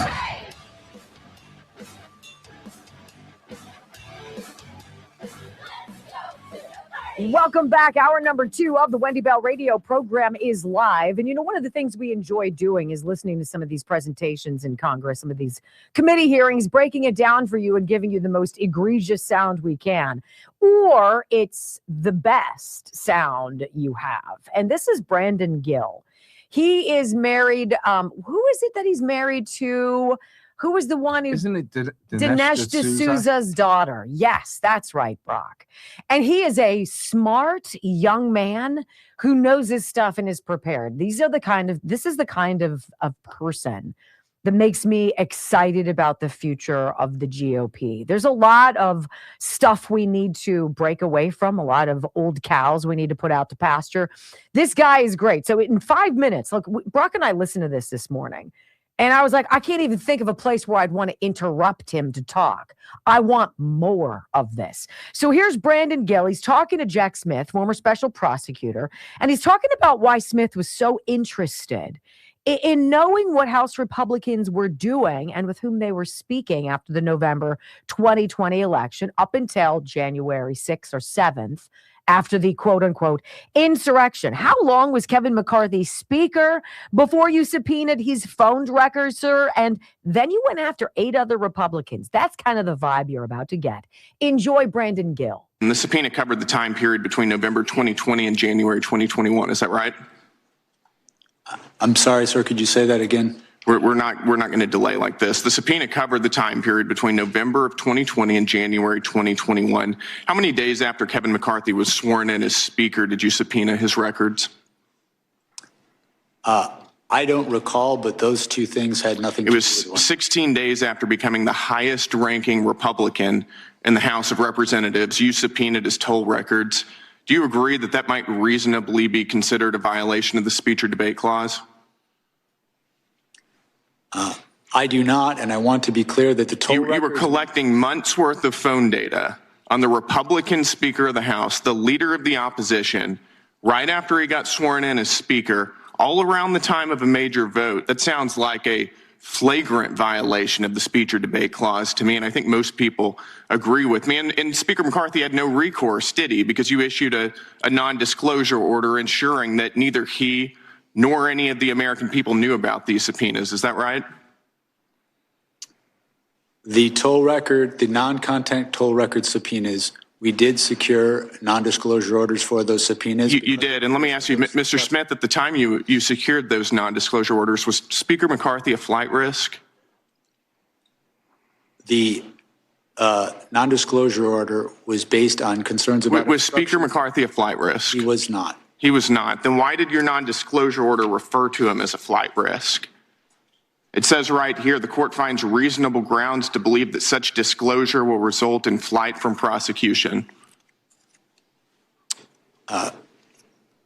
Sir, when securing a non-disclosure order, the risks don't have to be associated. You think that the Speaker of the House is a flight risk? The question? No, this is not your time. This is my time. You think the Speaker of the House is a flight risk? You think he's going to hop on a plane and leave the country? No, what I was trying to explain is with respect to a non-disclosure order, the risks aren't necessarily associated with the subscriber to the phone. They're the risks to the investigation. I think that you were using, this was clearly in reference to Speaker McCarthy, and you were using clearly false information to secure a non-disclosure order to hide from Speaker McCarthy and from the American people the fact that you were spying on his toll records. But I've got more, so let's move on. In May of 2023, you also issued subpoenas for toll records of 9 U.S. senators and an additional representative. Is that right? In May of 23, we did issue... You did, and there were non-disclosure orders in conjunction with those subpoenas as well, right? That's correct, consistent with department policy and the law. So again, nobody would know what you were doing. The senators would, and the representatives would, and the American people wouldn't know what you were doing. Is that right? The toll records that we secured and the non-disclosure orders were consistent with policy and... And you knew whenever you were doing that there was a risk you were violating the speech or debate clause. Is that right? The toll record subpoenas that we secured were with the concurrence of the public integrity. Your own analysis says that you knew there was a risk you were violating the speech or debate clause. I have it right here. This is an email from John Keller at Public Integrity Section to your team. As you are aware, quote, as you are aware, there is some litigation risk regarding whether compelled disclosure of toll records of a member's legislative calls violates the speech or debate clause in the D.C. Circuit. That's from your own analysis right there. So you did know, didn't you? Sir, with respect to the item you just put up on the screen, the last sentence states... we're going to get to the last sentence. Okay. We're going to get to the last sentence. And you cite case law in here, quote, the bar on compelled disclosure is absolute. Is that right? Or do you think that you didn't have to abide by that precedent? To be clear, this statement is not from my office. This is the statement of public integrity. This is your justification for those subpoenas and NDOs that you ordered. This was part of your analysis. It's a cursory analysis. I think it's worth noting. But let's get to that last sentence then. Quote, given my understanding of the low likelihood that any of the members listed below would be charged, the litigation risk should be minimal here. In other words, you're using a novel legal theory, which you knew was novel, has never been tested by any court. You're not charging any of these members. Nobody's going to know about it because you issued NDOs. Nobody's going to sue about it, so sue this. So who cares? We're going to do it anyways. I mean, you walked all over the Constitution throughout this entire process. Mr. Chairman, the gentleman's time is spying expired. on members of Congress, and you know it. It's absolutely disgraceful. There's Jamie Raskin to the rescue. I mean, Brandon Gill just exposed the degree to which these people have been skulking around in the darkness. Deep state doing whatever they can, hiding what they're doing, going over Pence's and Trump's phones. Joe Biden giving them to the Department of Justice to go over them, pore over them, find anything. They could find nothing. So they had to find out of nowhere this guy named Jack Smith, who used hearsay testimony from untrustworthy witnesses who were coached by Liz Cheney, no doubt, to be put on television in some bogus production. Meanwhile, Jack Smith was basically tapping the phones of sitting members of Congress and the Senate. For what? What'd you get? What'd you learn? What'd you find, sir?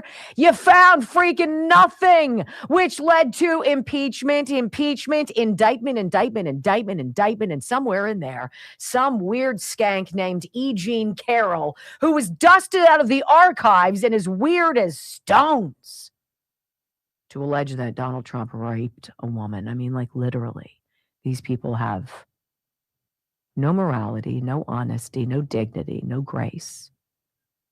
They have no ability to tell the truth because they are completely consumed with their hatred for Donald Trump.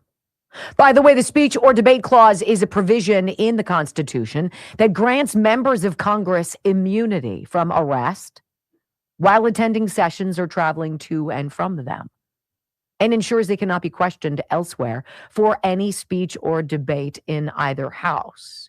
So he knew he was violating this. He knew he was trampling on the Constitution.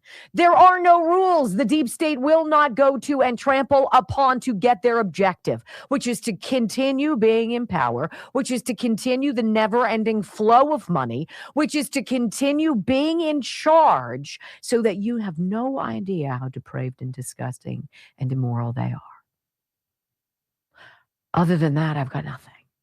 So that was what's going on. Brandon Gill, I think, did a great job, Harriet Hageman, and the others, showing you what we went through for multiple years, what Donald Trump was dragged through for years, their attempt to mire him in some kind of legal quicksand. And yet they fall on the cross and they say, this wasn't weaponization. We just wanted that truth. And then his opening statement, Jack Smith was like, dude is a criminal. Donald Trump is a criminal. I stand by that today. Even though everything I ever told you was a freaking lie. Okay, now I want to pivot a little bit, and we're going to get deeper into it after this commercial break. But do you think when a president who was elected by 77 million people, who won the popular vote, who won the Electoral College, who moved all 7 swing states to his side, do you think that that administration should expect from all of its states the timely response to questions such as, we'd like to know how many people in your state are getting welfare. How many people in your state are on food stamps? We need all of these important details. And while you're at it, because it is your job to do so, we need your Secretary of State to give us updated voter roll information. We need to know everything so we can verify it before the upcoming midterm elections. Now, if 14 states refuse to give all of those details to the president and his administration, who we the people voted for, besides saying to those people they should suck it, do you believe that all of their federal dollars should be rescinded until they comply? Because I do. Trump does. Oh, that's weaponizing. CNN cues up Mikey Sherrill, New Jersey's new governor. Whew, she got her talking points for that. Next on the Wendy Bell Radio Network. Okay. You know, since leaving the gold standard in 1971, the dollar has lost more than 90% of its purchasing value. Isn't that amazing? It's power. So what cost $1 a year ago, or then in 1971, is what, $9 now? It's unaffordable. It's untenable. And precious metals have done so well. In the same time, I think the value of gold has gone up 7,000%. Silver is over $100 an ounce right now. 101.52. Huh? 101.52. is nuts. And every time I'm like, well, it's a little too expensive. Maybe I'll wait for it to drop. It then gets higher. And I'm like, why didn't I just get it yesterday? Texas Bullion Exchange, wendylovesgold.com. I really like these people. I like that a lot of the people who are working for them are younger. And they have younger families. These the men that I've talked with there at Texas Bullion Exchange. I think it's kind of cool that when you get in touch with them, either by going to wendylovesgold.com or by calling 855-927-5557, that you can ask for a free gold kit. Give me a free investment guide. Tell me more about precious metals.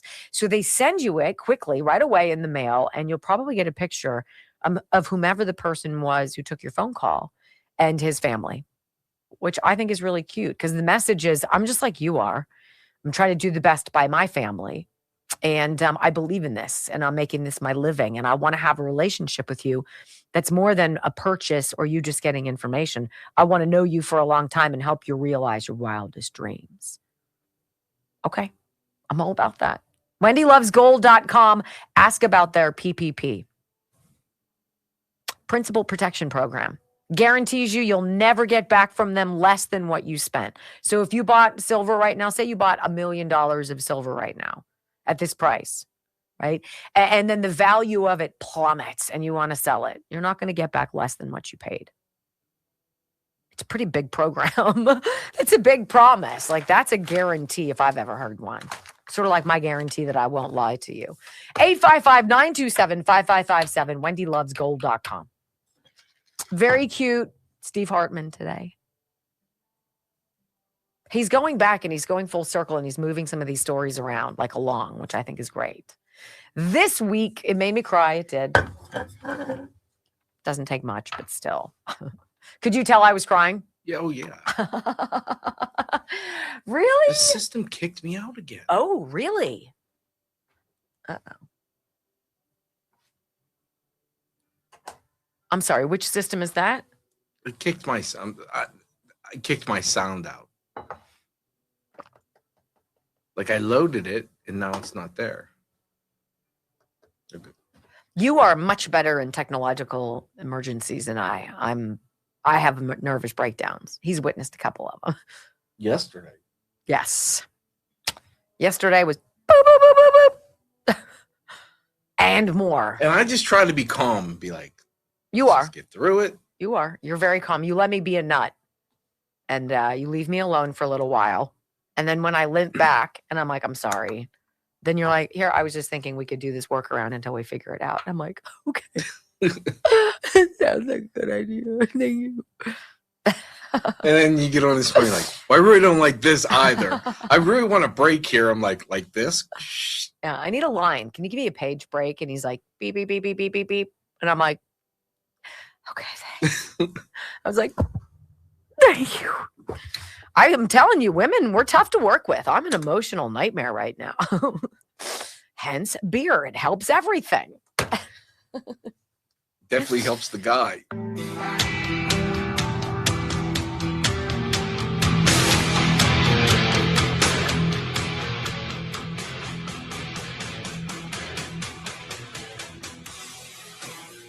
Welcome back to the Wendy Bell radio program. I mean, ask parents since the beginning of time. You want your kids to do something.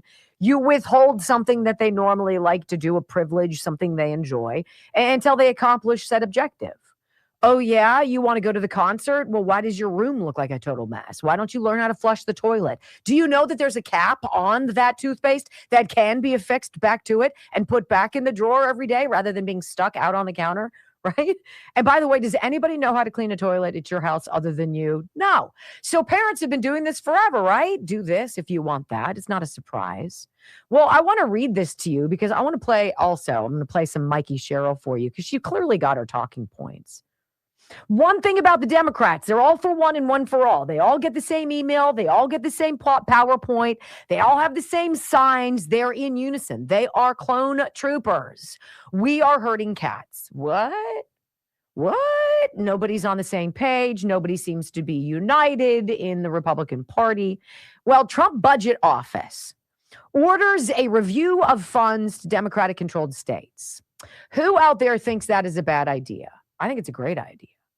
I think we should be reviewing everything, especially now that we're going to squeeze through Congress about $16 billion. We're going to chew on that coming up later on in the program.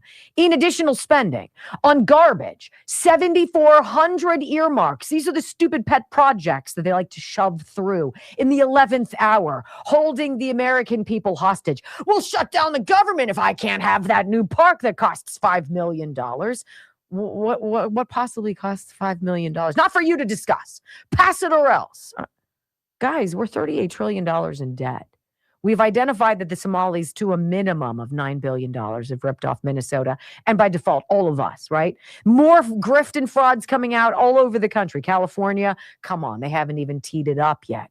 And our congressmen and women think we should be spending more money on garbage. Trump says his administration is going to cut off federal resources to sanctuary cities 1 week from today. That's the deal. The Trump administration has ordered cabinet agencies to review federal funding for a group of Democratic-controlled states, according to a White House budget official and records reviewed by the Washington Post, as the administration looks to cut off resources for sanctuary jurisdictions that refuse to collaborate with immigration enforcement authorities. Look, the only reason you're not collaborating with is because you're protecting illegal aliens who you need to vote for you. That's it. That's it. Plain and simple. And there's no gray area for the deep state, for the leftists, or for their minions, the whack jobs out there throwing rocks and dumping chips on Border Patrol agents and ICE agents, right? They don't care that it's rapists and pedophiles and criminals and murderers and whatnot that they're defending. They're defending something that's resisting Trump. It's pathological. White House Office of Management and Budget has ordered all federal agencies except the Defense and Veterans Affairs Departments to report every grant, every loan, contract, subcontract, and every single monetary award that's going to a group of 14 states and Washington, D.C. Now, the left is going to say to you that that's targeting. That's revenge. That's retribution. That's weaponizing. No, it's us saying you're super sus because you don't comply, and there's chaos and craziness and grift and fraud and abuse in your zip codes. And so clearly something's happening, and we're going to identify what it is before you get another penny of ours to waste. Now, you can say it's weaponizing, or you can say it's honest. We all know what it is. Let's talk about these states, right? Who are they? Well, these are all the blue states that you would recognize. Of course, I'm scrolling through and I'm trying to find them. But you know as well as I, the California, Michigan, blah, blah, blah, all of those that refuse to comply with the requests either by USDA or more broadly the Trump administration.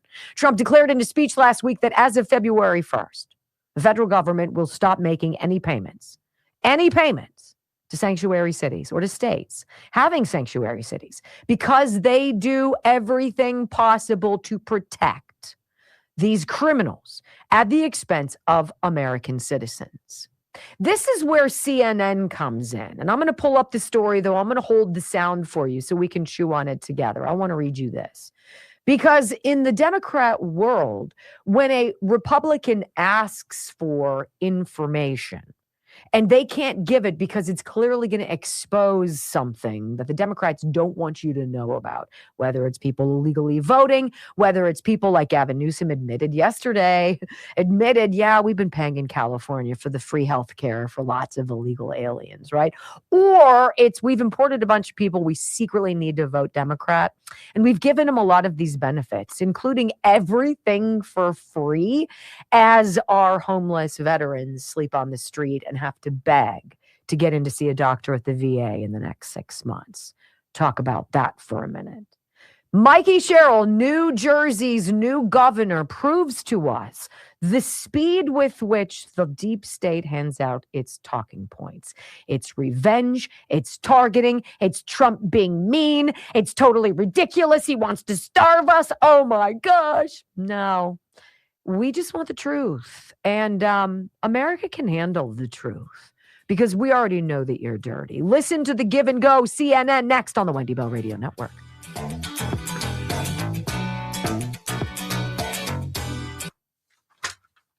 And it's all, the nuance too, which is none of this is earth-shattering to you guys. You already know what's going on. But I think it's interesting to listen to how the news babes set up the story, right? It's sort of like how a pollster sets up the question to a poll. You can elicit any response based on carefully nuanced selection of words. And they do it ad nauseum on an everyday basis and point fingers elsewhere. So that is the definition of Marxism. Accuse other people of doing what you're presently doing. Perfect. All right, let's talk about the Disc Institute of Pittsburgh, pittsburghdiscinstitute.com. I'll never get tired speaking about Dr. Rafferty and his team at the Disc Institute of Pittsburgh. And you know, it's a pretty big ask to say to somebody, 8 to 10 weeks, can you move from where you live and get a long-term rental for 2 months to go through this therapy so that your discs in your back grow back and they regenerate and you don't need surgery that could end up crippling you? Is it worth it? There's a degree of pain where the answer is yes. Yes. And when you're at that degree of pain, you'll do about anything. And Dr. Rafferty says, well, look, before you get cut into, let's do intradisc neutrosis, which I've been doing for 20 years, he says. It works. It's 98% successful, and it is non-invasive. No blood, no scalpels, none of that. Therapy. Therapy. Not going to kill you. It's not going to hurt you. But it is going to save the rest of your life to be pain-free. 412-906-9600, PittsburghDiscInstitute.com. He's phenomenal. You'll love him. I do. All right. What? How are we doing? Send this to you. 6,000 watching. That's kind of our new sweet spot. We kind of oscillate between, 5,900 and 6,500. I love that. It's a new goal then for us to continue growing. I'd love to hit, climb our numbers back to the 9 and 10,000 we were getting, but it's going to take some time. But I appreciate you so much for being here. Let's see how many rumbles. 2.36. All right, so we've got about 1,200 to go in an hour and a half, which is totally doable. Read that text. Oh, boy. Are you going to hurt my feelings? It's from X, no. It's from X. Let's see.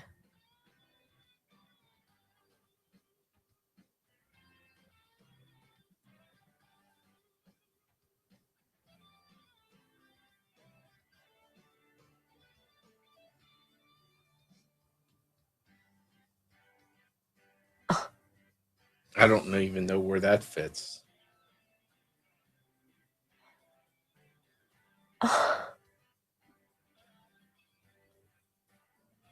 At the end with the pediatrics. Okay.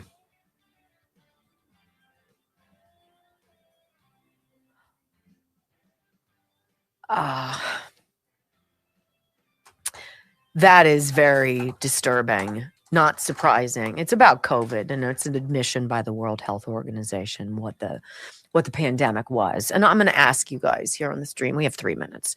How about you guys chime in and tell me what you think they said? What was COVID? The World Economic Forum just announced this or just admitted this quietly. What do you guys think? See if anybody gets it. Wow. Arizona Democrat Attorney General Chris Mays just said that her state's stand your ground law means that it's legal to shoot ICE agents. Wow. That's where you call insurrection. If that's honestly what they're doing, I don't know how you can be Trump and not. No, Demanda. No. Not that it created heart issues. We all know that. It's bigger than that. And it's what you and I all know. I will read it to you because I don't like being held out either, but we'll dig into it a little bit more. Here we go. This is from the World Economic Forum. There have been significant developments in the last 5 to 7 years on social, environmental, and technology fronts that could help realize my carbon initiatives for shaping the future towards smart and sustainable cities. Specifically, to mention 3 developments in this context. Number 1, COVID-19 was the test of social responsibility. A huge number of unimaginable restrictions for public health were adopted by billions of citizens across the world. There were numerous examples globally of maintaining social distancing, wearing masks, mass vaccinations, and acceptance of contact tracing applications for public health, which demonstrated the core of individual social responsibility. The World Economic Forum has just admitted that COVID-19 pandemic was an experiment. It basically served as a test of the public's willingness to comply with their visions of the planet. How many times did we say that? We said the masks were all about their visual cues. You could make people wear masks and you could see how many were wearing them to gauge how well you still have control over the people. Remember, people started taking their masks off and they were hissed at by people. That needs to be. I need to share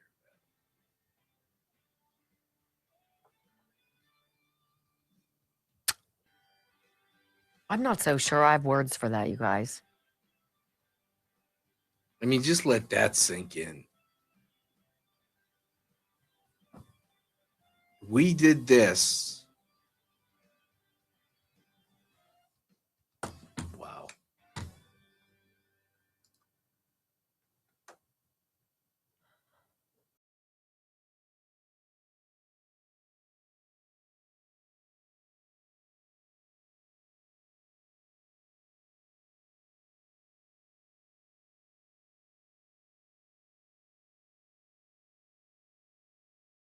With me from the World Economic Forum, and we're going to chew on it a little bit further in about an hour from now before we talk about good news. But I want to read this to you because I don't have words. You know, there are many things we don't want to be right about. I don't want to believe that there is such evil in this world, but we see it. We suspect it, and when people don't discuss it, it's confirmed to us. When you're not allowed to talk about things, you know you're on the right path. The World Economic Forum has now admitted that the COVID-19 pandemic served as a test of the public's willingness to comply with their vision for the planet. How many of you out there believed for one moment that the members of Congress, the judges, Joe Biden, Kamala Harris, any of them, how many of you believe that they actually got COVID shots? Because I don't. I believe it was a much more sinister campaign. And I'm sorry, but I don't lie to you. And I remember in the throes of COVID when people started taking off the masks, they're like, this is the dumbest crap ever. I said to Brock, and we said it on this program, masks are the ultimate visual sign of obedience. Wear the mask. Take a look at people in a crowded scene, see how many people are wearing it. You know you still have control when the majority are wearing. And then what ended up happening? Then the majority switched.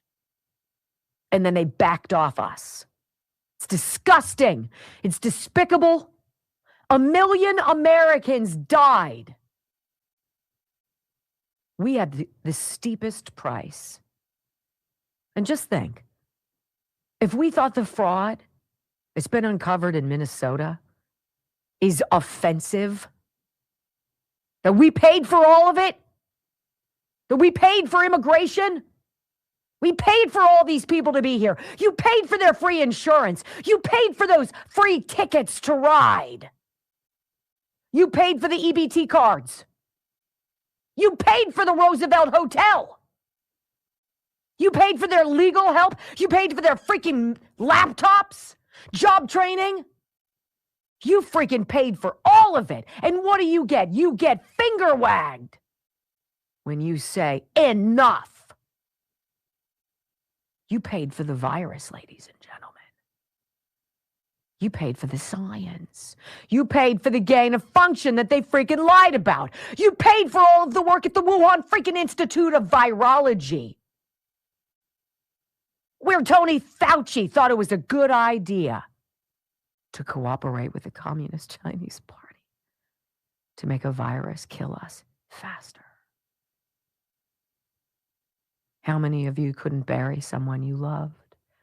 because you weren't allowed? How many of you watched your children fall through the cracks because they couldn't go to school? How many of you thought it made sense when they filled the skate parks with sand? Arrested people on the beach and told you to stay home and stay calm. You paid for the virus. You paid for it to become more destructive. You paid for it to roll out across the country. You paid for it when they shut down your country. You paid for it when they shut down your business. You paid for it when they rolled out the vaccine. And you paid for it after it made you sick. And some of you paid for it when someone you love died. And so very cavalierly, the globalists of the world admit, well, about that. It was really just an experiment. Why do you think we howl about 15-minute cities? Why do you think I'm so suspicious of everything that happened in Lahaina? Why didn't the sirens work?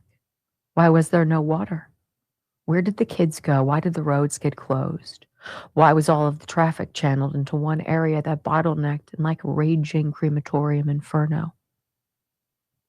Flames danced across 4-lane highways with medians and jumped into the Pacific Ocean.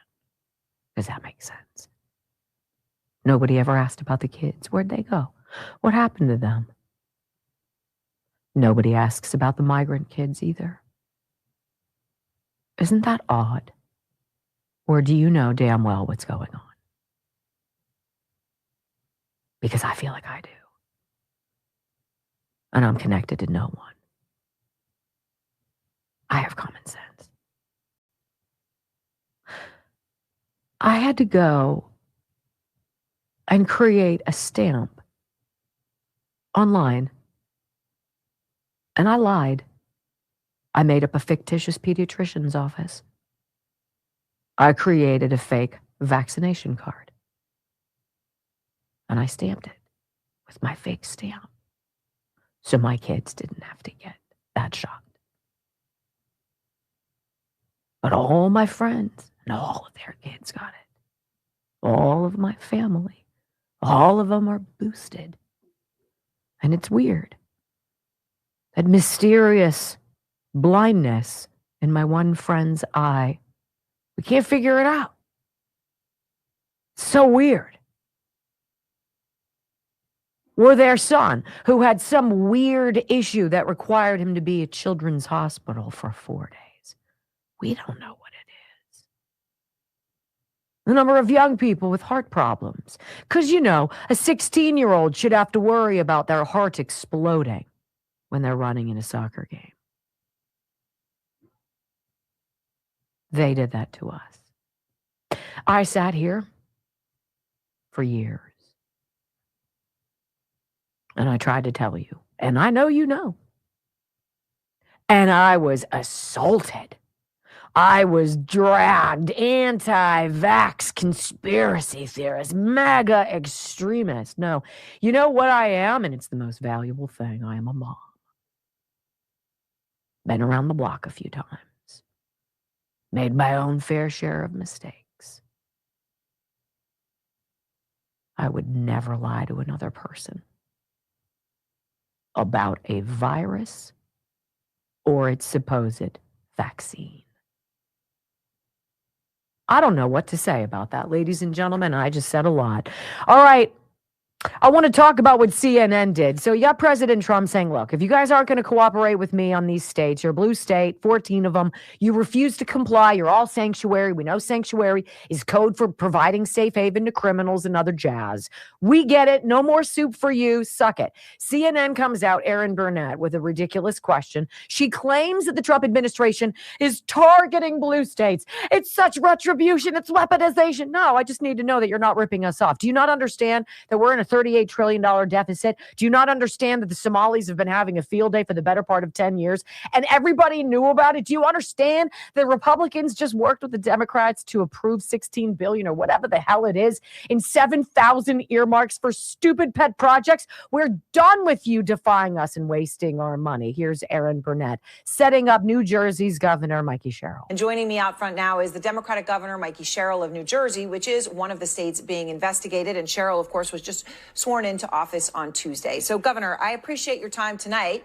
So you've just taken office. Now there's this review happening, which I just laid out the details, right? Fraudulent use of funds is the investigation, and it is only into states that happen to vote for Kamala Harris. How worried are you about this?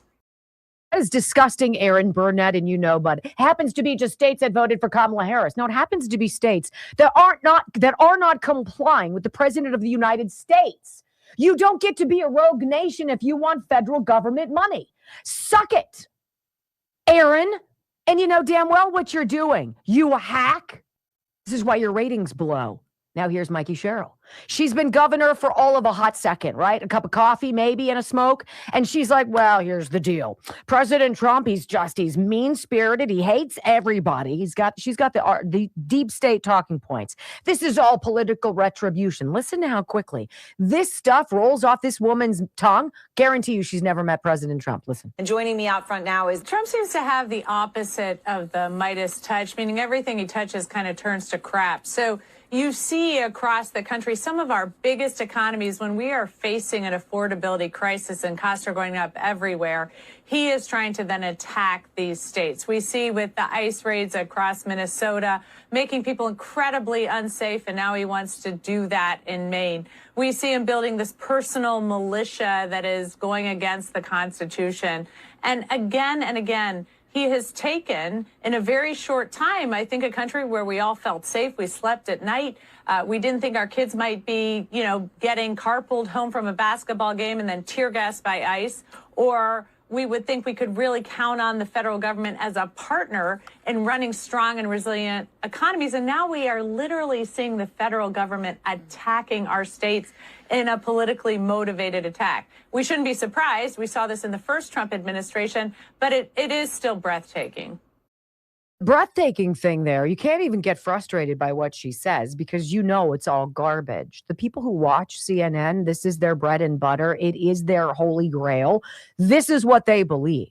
They believe that this is exactly what's going on. This is the danger of blatant propaganda. This is the danger of lying to the faces of the American people because you're desperate. And she's not done. Asked if this attack on blue states is political retribution. Come on, people. We all know what's going on. Listen to how many times this woman says he. She's focused. New Jersey's governor isn't worried about New Jersey. She's not worried about the children. She's not worried about the seniors. She's not worried about the money. She's worried about Trump. Focus solely on he.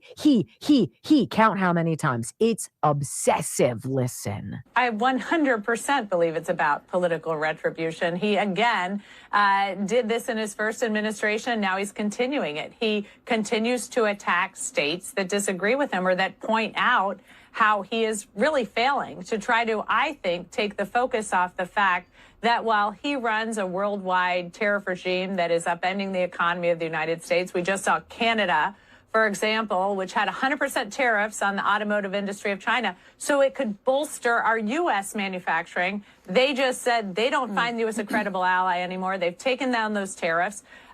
We see costs going up everywhere, and he's pocketing billions. And so to sort of take our eyes off of that, he comes up with these spurious reasons to attack blue states.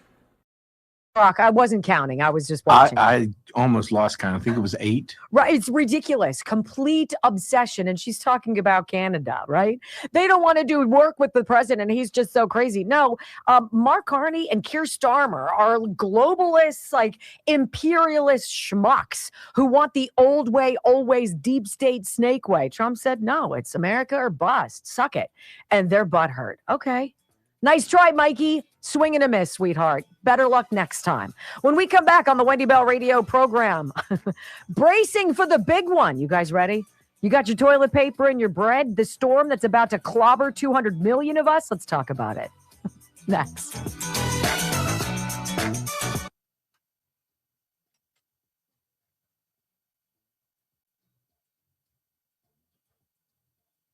It's so simple, right? And I can't get too frustrated about Mikey Sherrill. She's Bush League, right?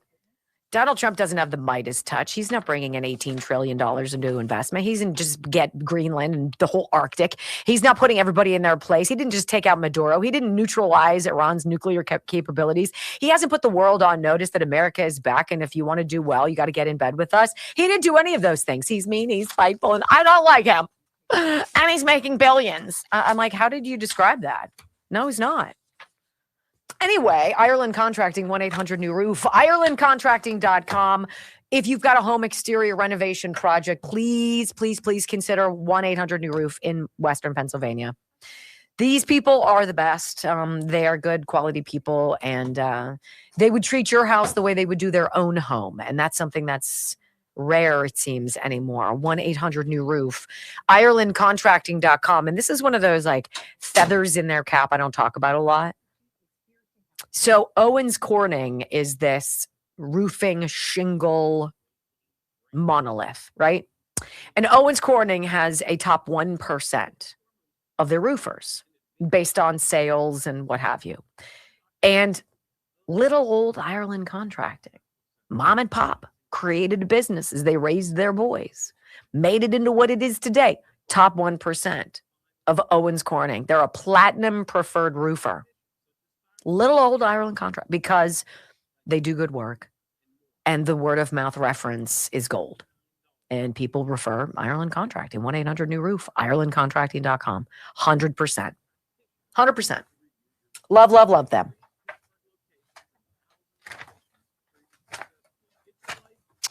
Let's see. Yes, yes, yes. Yes. Yes. I just got really upset over the World Economic. The nonchalant manicured fingernail, fat cat, white guy. Oh, yes. Well, that was really just an experiment. It's like Trading Places, right? They take Eddie Murphy and Dan Aykroyd and they switch them for a bet. Is it nature or nurture? Are you a product of your environment or are you a product of your genes? And it's a bet for $1. $1. And then they switch the script and flip the tables. Dan Aykroyd and Ed. It's one of my favorite. I know the whole thing verbatim. I'm terrible to watch it with. It would be horrible to watch with me because I know everything. I love it. It's a great movie. That's exactly what they're doing. We're gonna engineer, but they didn't just do it with two dudes. They did it with the planet. With the planet. Okay. Well, we knew it was all bullshit way back when, because they had in 2019, Bill Gates, they did the pandemic preparedness BS. Yeah. Event 201. Something like that. Yeah, Event 201. What could go wrong? I might have to get a pizza to go today. Really? Yeah, I don't have to cook dinner when I get home. Yeah. It's haircut day. Yeah. His haircut, my hair color. I'm chemically dependent. Can you see? Not me. I think I would look weird with my hair color. You can't tell. I think I would look good with white hair. No? I think you just end up as a woman. Very few women can pull it off and not look older. You know what I mean? With white hair, some of them are gorgeous.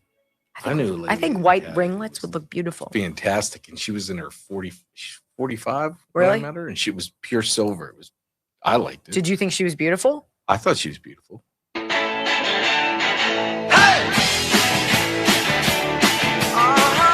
Welcome back to the Wendy Bell radio program. I'm going to roll the dice and say that if there are 200 million people allegedly in the crosshairs of whatever this storm is, that many of you are going to be impacted. And I found a hilarious meme. Snow possible anywhere from 1 to 180 inches, maybe. Could start at 7, 8, 9, 10, 11 p.m., maybe not till morning, maybe not at all, actually might rain. I mean, like, literally, that's right. Isn't that what that pretty much sums it up. How come this doesn't have a name? I don't know. I was looking at that and I was going to say, is there some like cutesy name that they make for this weather maker? I don't know. So, but I think it's funny that Trump is trolling them for global warming. I mean, literally, is there anything these people won't lie about? Hurry. Where's Greta Thunberg? I am so disappointed with you. Well, you're an ugly older person now, so shut up. We could call this storm Wendy. No, we can't. It could snow. It could rain. We don't know what we're going to get from it. You could be upset. You could be sad. So what you're happy. saying, you think it's menopausal? That's right. rude. It's this whole thing. This whole show is the storm. It could be anything. It might end in tears. You gotta some love bad jokes. You gotta love Donald Trump, though. Whatever happened to global warming? He put out as he mocks environmental insurrectionists as this record freeze is predicted in 40 states. I'll read to you what the Gateway Pundit thinks it's knowing. I don't know what we know. 200 million people across the U.S. are potentially in the path of an historic winter storm expected to span more than 2,000 miles across the U.S. That's crazy. Many of the major, and by the way, this absolutely eliminates everything that's going on. There will be no other news. There will be nothing about President Trump. There will be nothing about Bill Clinton. There will be no story about Minnesota. They'll go away. The protesters will go away, right? You can't do a whole lot in a blizzard, and then all of a sudden, who knows? Maybe there will be a clean slate when it thaws. Many of the major travel hubs, including Dallas, Atlanta, and Charlotte, are likely to be slammed with snow. This won't stop junk scientists like, oh, who's your favorite? Al Gore. He looks terrible. So good. From pushing his narrative that the world is melting. Oh, right? So this is what Trump writes. Record cold wave expected to hit 40 states. Rarely seen anything like it before. Could the environmental insurrectionists please explain whatever happened to global warming? You have to love it. Now, that said, yes, everybody's aware of it. I think it's sometime, I think it's Saturday night into Sunday that it begins. We'll see what happens. While that's going on, we are paying attention. I got this from the Hollywood Reporter as I was taking the air this morning. TV ratings are out, you guys. 60 Minutes taking a big hit. Oh, I don't know what's going on with 60 Minutes. Tick, tick, tick, tick, tick, tick, tick, right? Boop, boop, boop, boop, boop. CBS Evening News edges up in Tony DeCopel's second week. I told you DeCopel was going to emerge as the dark horse here. We'll see what happens. But apparently, 60 Minutes normally has something like 10 million people watching it, and it's got 5 million, had 5 million on Sunday. And, of course, the insiders are blaming Bari Weiss because she pulled that special on CCOT, et cetera, et cetera. No, it's not what it is. It's human behavior. The more you pay attention, the more you see what's going on, the more you acknowledge. 60 Minutes was caught multiple times selectively editing audio. They selectively audited Joe Biden to make him sound presentable, the same way Bob Herr said he was a well-meaning old guy who had a bad memory, and he probably shouldn't be called to testify about his trove of classified documents, right? 60 Minutes, we also know, caught selectively editing Kamala Harris to make her sound like she was even moderately capable and cutting up his things and cutting out 54 minutes of context in his quotes from the ellipse where he told everybody, now go peacefully and patriotically let your voices be known. And they selectively edited it to make it sound like, go riot, storm the castle, kids. There's a reason why 60 Minutes sucks. I don't trust Leslie Stahl. Donald Trump told her. They spied on my campaign. Mr. President, we can't. This is 60 Minutes. Look, Leslie, you and your wigs long ago stopped being appealing. We're tired of being lectured. We're tired of you lying. Whether or not you objectively know you are, or you just objectively suck. Either way, the outcome for the viewer is poor. You are not worth it. I'm not interested in your 60 Minutes. I'd rather go do something else. Say millions and millions of Americans. Look, the writing is on the wall with these people.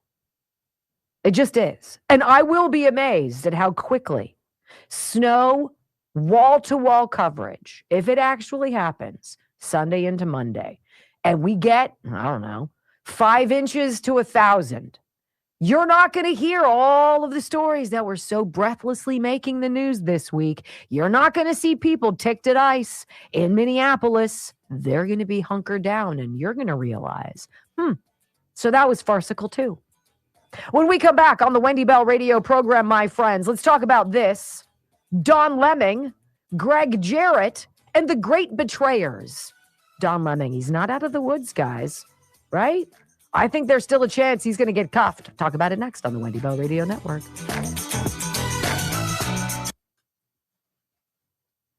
I love that meme.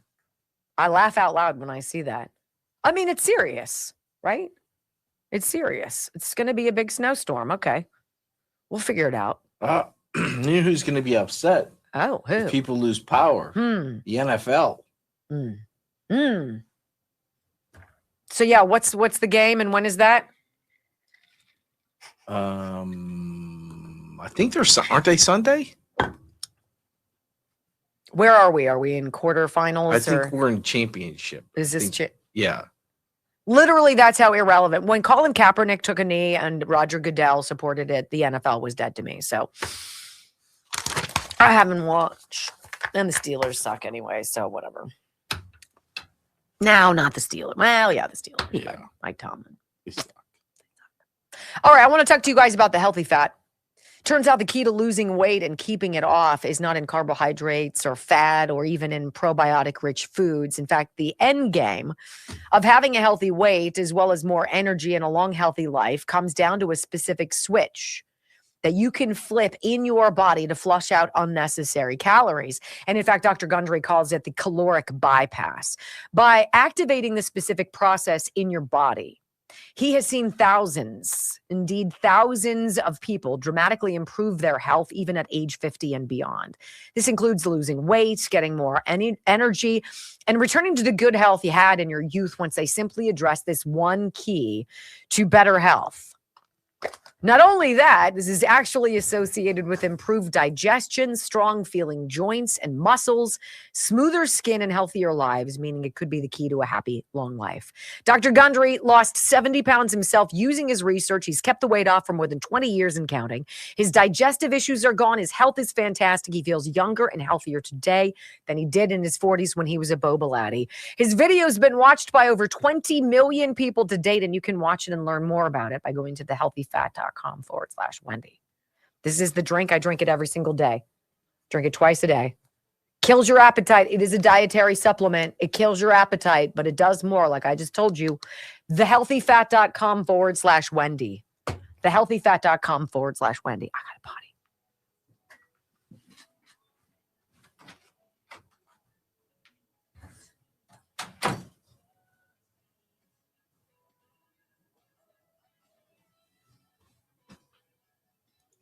The NFL will be irate. Their ratings will be crap.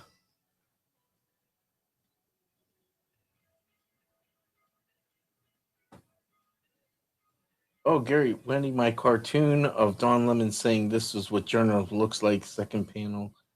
Don Lemon's mug shot. This is Gary, did you put that out yet? Did I miss the email? Quick plug for Gary Varvel. If you're GaryVarvel.com, get the Substack. I must have missed the email. You get emails and it's fantastic.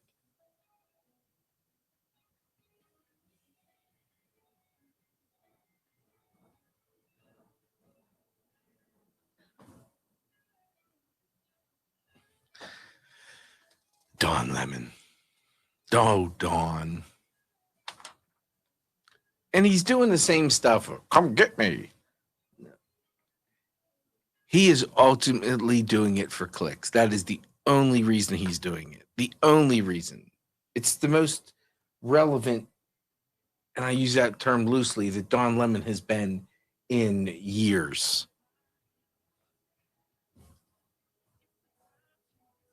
Years, Don Lemon. He's making no money. I actually heard Don Lemon say, stay tuned. He was doing one of his reports. He's like, stay tuned. The Don Lemon newsroom will be on this. I'm like, Newsroom? Dude, it's you and a camera. Maybe you have a Brock. Maybe you have one. Right. No one's funding you. We make fun of us. We make fun of ourselves over that. So I go on YouTube to look at his channel. Yeah. Million subscribers. That's impressive. Good for Don. Yeah. Good for Don.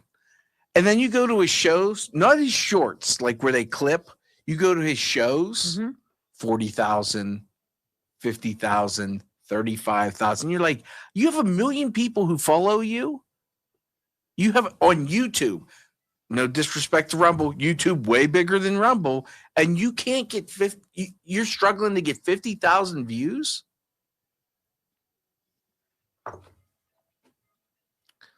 Oh, Dawn. Right? You dumbass. God, what an absolute schmuck. Now, if Dawn should have his tassel cap, it says the Lemon Show or Lemon something. If it said Lemon Head, maybe I might buy one. It's funny. Gary Varvel said he put out a cartoon with lemon, and I didn't see it. You know what? Don is too dumb to. Oh, he just sent it. Gary did to me. What? Yeah. Do you want me to send it to you? Yeah. Okay. He might not have your phone number. Oh, that's a good point. Here you go. He has my email. I subscribe to his Substack. He's freaking great. I don't know why it's not sending to you. Hold on. I don't know how to get it to you. Did it get texted to you? Yes. I'm having a hard time opening it. My computer is jacked. Can you open it on your phone? Well, that makes sense. I mean, that might be a I'm other sorry. option. He texted it to you.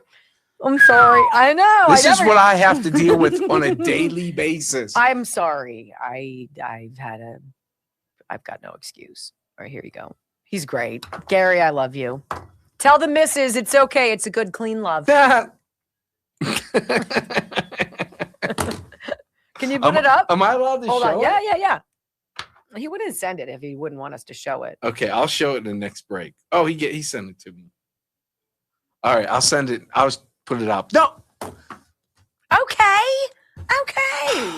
This is what you see what I deal with? Oh my gosh. I deal with these storms all the time. Who did you text first? Me, not you. I don't know what that means. Yeah, Sounds right? like a Wow. victory. Who subscribes to a Substack? 4, 3, 2, 1. Wendy Bell, America's anchor mom, fighting for America 1 hour at a time. Welcome to the family. We're going to win so much. We're going to win at every level. We're going to win economically. We're going to win with the economy. We're going to win with military. We're going to win with health care and for our veterans. We're going to win with every single facet. We're going to win so much, you may even get tired of winning. And you'll say, please, it's too much winning. We can't take it anymore. Mr. President, it's too much. And I'll say, no, it isn't.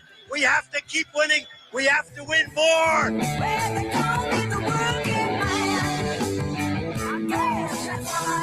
We're going to win more. 3 hours of bold truth and excellence. You've just signed up for the WBR Army. Strap in. This is the Wendy Bell radio program.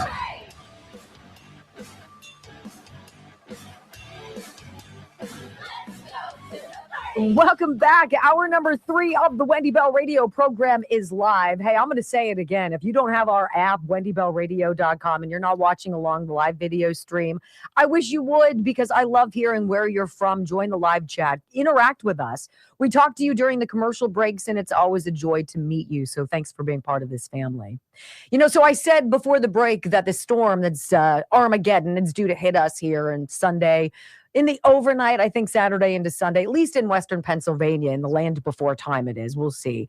I said that I think this will probably slow down a lot of the malfeasance and the bull crap going on in Minnesota. That does not mean that the fraud and all the jazz going on there is over, by no means. In fact, I want to play for you something right now. So this Feeding Our Futures scam, which is the one that started the whole expose, and this is, 70 odd Somalian people who have been accused of, prosecuted, and found guilty in some capacity of ripping off $250+ million in COVID money, ostensibly to feed hungry children. And they never did.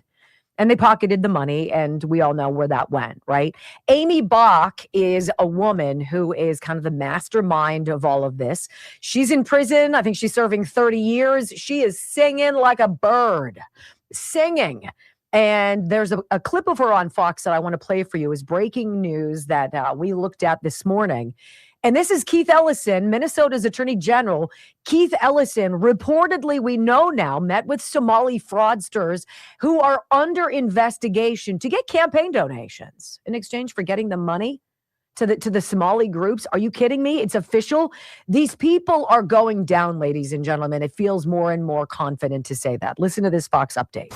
And a Fox News alert also in Minnesota. The convicted ringleader of one of the state's biggest fraud schemes is speaking to Fox News from behind bars. Now, she believes that the scam was no surprise to local Democratic leaders, and she's naming names. She spoke to Alexis McAdams. Hi, Alexis. Hey, Dana. Yeah, so everywhere you look in the state of Minnesota, right, there seems to be another fraud scam. So this one involves Amy Bach. She's a Minnesota woman convicted of fraud for taking taxpayer money that was meant to feed hungry kids. But listen to this. Bach tells me the real issue here is the state of Minnesota, which she says kept giving scammers your taxpayer money even after they were flagged as fraudsters.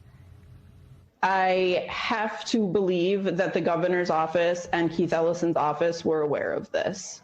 They've said they were involved in helping the FBI. They've said they were made aware, but apparently I'm scary, so they couldn't do anything. So Bach ran this nonprofit called Feeding Our Future. You might have heard of it. It was one of dozens convicted in this $250 million scam. You can see her mugshot there. Prosecutors say this group set up sham restaurants. They pretended they were making these meals. They got paid by the state for those meals, but they just pocketed the cash. Bach, who's looking at 30 years behind bars, tells me the state signed off on those businesses, not her. It all went through a process. They were all approved. They were all paid by the state, yet all the fingers are being pointed at me. And it's not just Bach. Whistleblowers told a congressional committee Minnesota Governor Tim Walz and Attorney General Keith Ellison there ignored warnings for years as millions of dollars and millions were stolen on their watch. Congress is investigating a long list of massive fraud schemes in the state. It's hard to keep up. Prosecutors say it's led to at least $9 billion in fraud, Dana, and counting. Congress also asking why the Attorney General there would meet with a group of Somali fraudsters, which were under FBI investigation in 2021. The group can be heard in an audio clip given to us by Bach's lawyer offering to donate to his campaign if he can help them get their funding flowing again. Ellison denies any wrongdoing here. He slammed Bach in a statement to Fox, calling her a liar, a manipulator, adding now she's on a media tour to deflect her guilt onto others instead of finally taking responsibility for this fraud scheme that she ran. So we reached out to Governor Walz too, Dana. He didn't get back to us. House Republicans say it's just getting started. They want to subpoena Walz and Ellison because they say they're responsible for ripping off American taxpayers. Well, the new booga booga booga is Amy Bach, right? Add her to the list. Throw her on there with Tesla and Elon Musk and everybody else in ICE, right? She should have known better. Well, it's funny. You can't Tina Peters everybody in this country, ladies and gentlemen. Is Amy Bach a dirtbag? Totally. Does she have the goods? You better believe it. Do they want her to be able to talk? Hell no. No, they don't. Meanwhile, do you guys remember the guy? He seemed so friendly when he had his F Trump hat on. He was so friendly when he barged into church and was screaming at that little boy who was clinging to his poor father, right? F you, white privilege scum. I'm like, wow. Well, apparently he's been arrested, which is great. He was like, come arrest me, F-bombing son of a gun. My goodness. I counted 9 F-bombs in 3 sentences. If F is your favorite word, you are a low IQ individual, ladies and gentlemen. FBI arrests left-wing activist who told AG Pam Bondi to come and get me after evading that Minnesota church service. His name is, he goes by on X or TikTok. He goes by Da Woke Farmer. Super duper. William Kelly was arrested by the FBI yesterday, charged with conspiracy to deprive rights and violating the FACE Act for his role in a January 18th incident where anti-ICE protesters invaded city's church. All right, he's got a GoFundMe. I'm gonna just cut to the chase because I don't care. He's a dirtbag, right? And he's an unhinged, emotionally unstable, CNN watching juicer who's like, come and get me, and calls Kristi Noem all these horrible names. And last time I checked, he had $72,000 for his defense fund or whatever. So there are crazy people out there who get crazy people to follow them. That's a fact. I want to play for you some Don Lemon because Don is trying to be like the woke farmer too. I would have played for you William Kelly's video. But again, it's so much F-bombing you can't. Here's Don Lemon. He's trying to act tough too. Not a very smart individual. Not a very wise use of 31 seconds of everybody's time. I had to listen to it, so you do too. Look, I stand proud and I stand tall. This is not a victory lap for me because it's not over. They're going to try again, and they're going to try again. And guess what? Here I am. Keep trying. That's not going to stop me from being a journalist. You're not going to diminish my voice. Go ahead, make me into the new Jimmy Kimmel if you want. Because I'm not going anywhere, and I'm going to believe the same things, whether you want to, whatever. None of this is about justice. This is about power, and it's about people who are incompetent. Well, up to you, because you're the one who ran into a church in the same city where 5 months ago, and 2 little kids were killed and 30 were gunned down by a transgender lunatic ginned up by the same nonsense you spew on your dumb podcast, Don. Greg Jarrett, who I love, he's the author of that fantastic book, Witch Hunt.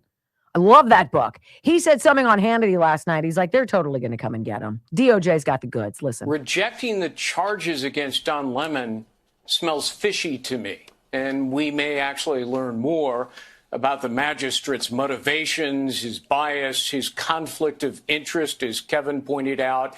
You know, legally, the magistrate would have to have decided that these prosecutors did not meet the standard of probable cause. But, you know, just personally disagreeing with the wisdom or fairness of bringing the case, that's not a valid ground for overriding the charging decision. So, Sean, I thoroughly expect the DOJ to do one of 2 things here: either bypass the magistrate by going directly to a grand jury for an indictment against Don Lemon, or go to a real district court judge, because, you know, a magistrate is really just a ministerial assistant. You know, he handles misdemeanors and warrants and empties the trash cans. That's pretty much where we are. And, you know, I was driving in this morning, and I don't know what network I was listening to. It might have been Patriot. And whomever was speaking was talking about, you know, there are a lot of broken things that we're all exposed to now that we've paid attention to. We were forced to because of COVID. And that's why I go back to that so commonly and say, if not for that, would we know how they've been fleecing us? Would we pay attention to their depravity and their desperate need to stay in power?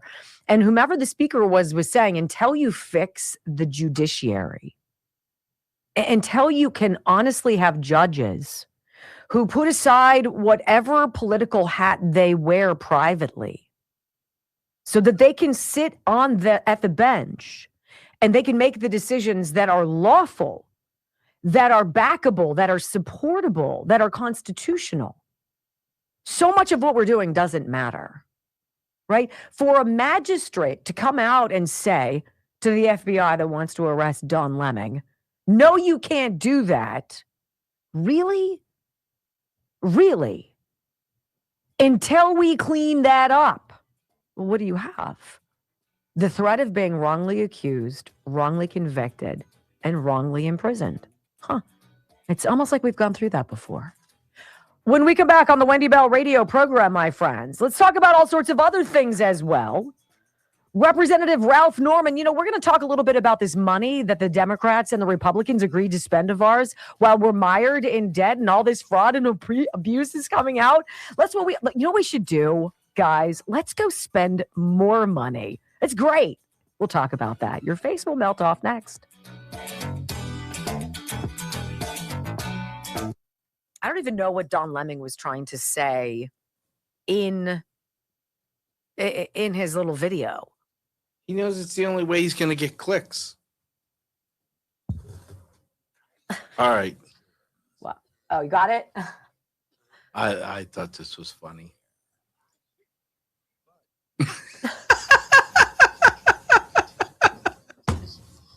100%. And I want to say, Don Lemon, you can't stop me 100%. from being a journalist. CNN did. Dude, there's nothing journalisty about you.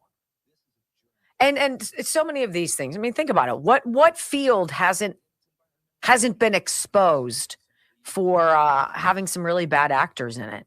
Journalism is blown. Media is dead. New media is definitely taking hold.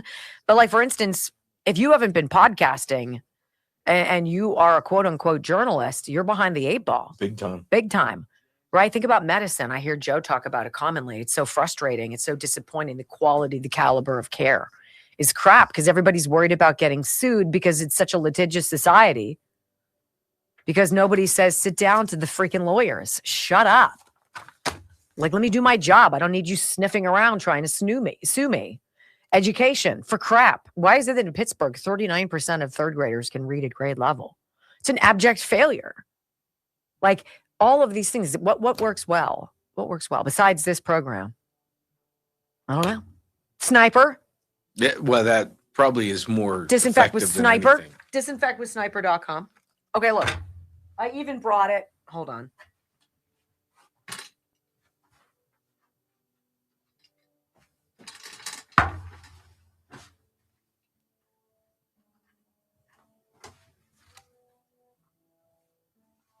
This is what it looks like. Swopes, berries and bees, creamed honey with chocolate. It's tasty. I don't like honey or chocolate. Like, chocolate's fine. I'm not like, I mean, if it's bread with butter on it, I'll eat it all. Chocolate, I'm like, not really. Well, I had some on toast. It is so good. I'm just going to tell you it is. I'm going to tell you how fast it was because she ate it while we were on the I was chat. rubbing it in because he didn't have his in front of him. She ate the first piece so fast. I'm like, did you have 2 pieces of toast? No kidding. It's so good. That's on Sniper, disinfectwithsniper.com. Everything that's on his site, it's Brock's best friend. And he's a good friend of mine. And he's a wonderful man. And he's an honest man. And he constantly is putting up new items at disinfectwithsniper.com for us to buy. That's one of them, the honey, chocolate honey. But this is the real gold. Disinfect with Sniper. I use it every day. I've got it on every floor in my house and one in my car. That's how much I use it. It's so easy, particularly with the cold and flu season right now. If you live with little kids or older adults, hell, just for you. You don't want to get sick. Disinfectwithsniper.com. Okay? And then you can get this. I just think it's cute. He's got like a local guy or local farmer or what have you. And they're like, that sounds good. We'll try that. Let's see if people like that. We'll see. If you like it, you like it. If you don't, you don't. Okay. He's great about that. I love that. He cut out all the shipping, gives you free shipping because he wanted to compete with Amazon. Who does that? Disinfectwithsniper.com. All right, so where am I? I think I am now right around like Ralph Norman and these people, right? Yes, we're known too. Okay. Yeah, I got a little backwards, guys. I'm sorry. I had a little soliloquy about freaking the World Economic Forum.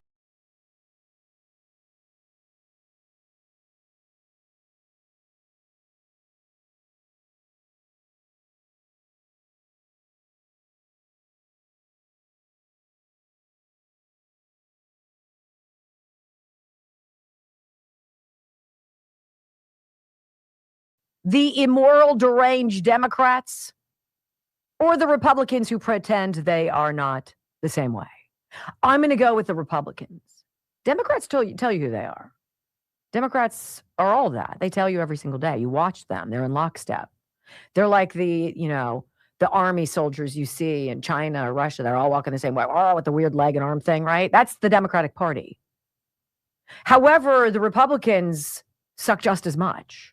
And it's so evident when you see these stories. I thought we were reining in spending. Congress is rushing through $14.3 billion in pet project spending for 7,611 earmarks, if you want to be precise, which I do. This is the garbage that Rand Paul puts out every end of the year in his Festivus report, right? And Ralph Norman, the representative, is like, look, there's so many Republicans who are helping this along. Here we go. Chuck Schumer slipped in $500,000 to New York NICE. It's an immigration legal group that serves people regardless of their immigration status. Another blank check from Washington. Again, remember, they're trying to not shut down the government again. I guess January 30th is the date for all of these appropriation bills, all of their spending to be figured out. And so what do? They get horny about spending your money. I don't want you spending my money. I'm tired of you spending my money. We don't shop at the same stores. You don't buy what I want. You suck. And I'm tired of it. Please, enough. Republicans who vote for this, you deserve to be eliminated from this House of Representatives. You do not serve as a representative for the House, which is America. Okay? $2 million to a San Diego children's hospital offering gender surgeries for minors and hormone treatment? No. Another $3,002,000 to Hennepin Healthcare. Oh, goody. Hennepin County. Where's Hennepin County? That's one of the dirty counties in Minnesota. So let's give them $3 million to the healthcare agency there. I'm sure it's on the up and up. A Minnesota clinic pushing puberty blockers, hormones, and surgical referrals for kids. You people are barbaric. Bar-freaking-baric. How about $1.599 million to Northern Light Health, a Maine gender clinic providing hormone therapy to vulnerable children? Are you out of your minds? No. Where are all the headlines about this? You guys get all the breaking news about that? You cross on your phone? Did the House Oversight put out an email for you? No. Shh. Which is why they're slimier than the Democrats. Schumer sends $1 million to the New York City Met Opera for elevator upgrades. I hope they're in gold. $375,000 for Jacob's Pillow Dance Festival in Massachusetts. I'm sure that's a lot of straight guys dancing around. $3 million for the Fifth Avenue Committee, a Brooklyn-based activist organization, expanding welfare and housing mandates in New York. That sounds reasonable. The U.S. is nearly $38.5 trillion in debt. Well, your family and my family, we've been cutting back. We've been cutting coupons, shopping sales, looking for deals, not throwing out as much as we used to. It's what responsible people do, right? When something comes into your family situation, like me getting fired many, many years ago, how many times, right? What do you have to do real fast? Huge chunk of the family's salary is gone. All of a sudden, you're not eating out. You're not taking vacations. You think twice about where you need to go with that gasoline that you just put in your tank. You think about the thermostat. You consider where you shop for groceries. I love to go to Whole Paycheck, Whole Foods, right? But instead, I think I'll go to Aldi. It's not as pretty, kind of bare bones, but it's food. Why does government never do this? And by the way, does it make sense to you that all these Republicans, that's like 59 of them, voted with Democrats to squeeze and stuff $14 billion of pork into this minibus spending bill because they never learn. It's never their money. And they never have to pay the consequences. I mean, shoot. You mean to tell me that Ilhan Omar, now that she's worth $30 million on a $174,000 congressional salary, you think she's worried about expenses? How did she get so rich? How did Nancy Pelosi balloon $450 million? How do you do that? So wild. And yet they're not done with it. In your face, they'll do this again and again. You know what? Greg Stubbe said he tried to stop it. He's a congressman, Republican. And he's like, look, I put out an amendment to shut all this down. And Speaker Johnson wouldn't even let it come to the floor. This is what he put on X. Congressman Greg Stubbe, I filed 10 amendments to clean up the waste and the fraud in today's minibus appropriations bill. And not only did House leadership reject them all, but they didn't even allow them to be considered for a vote. That's not how the House is supposed to operate. And he laid out more egregious things. $267 million for border security for Jordan, Lebanon, Egypt, Tunisia, Oman, Uzbekistan. Really? Quick time out. We're coming back. You know what it is. There's good news, bad jokes, and more meat and potatoes. Tim Walz needing you to chip into his defense fund next.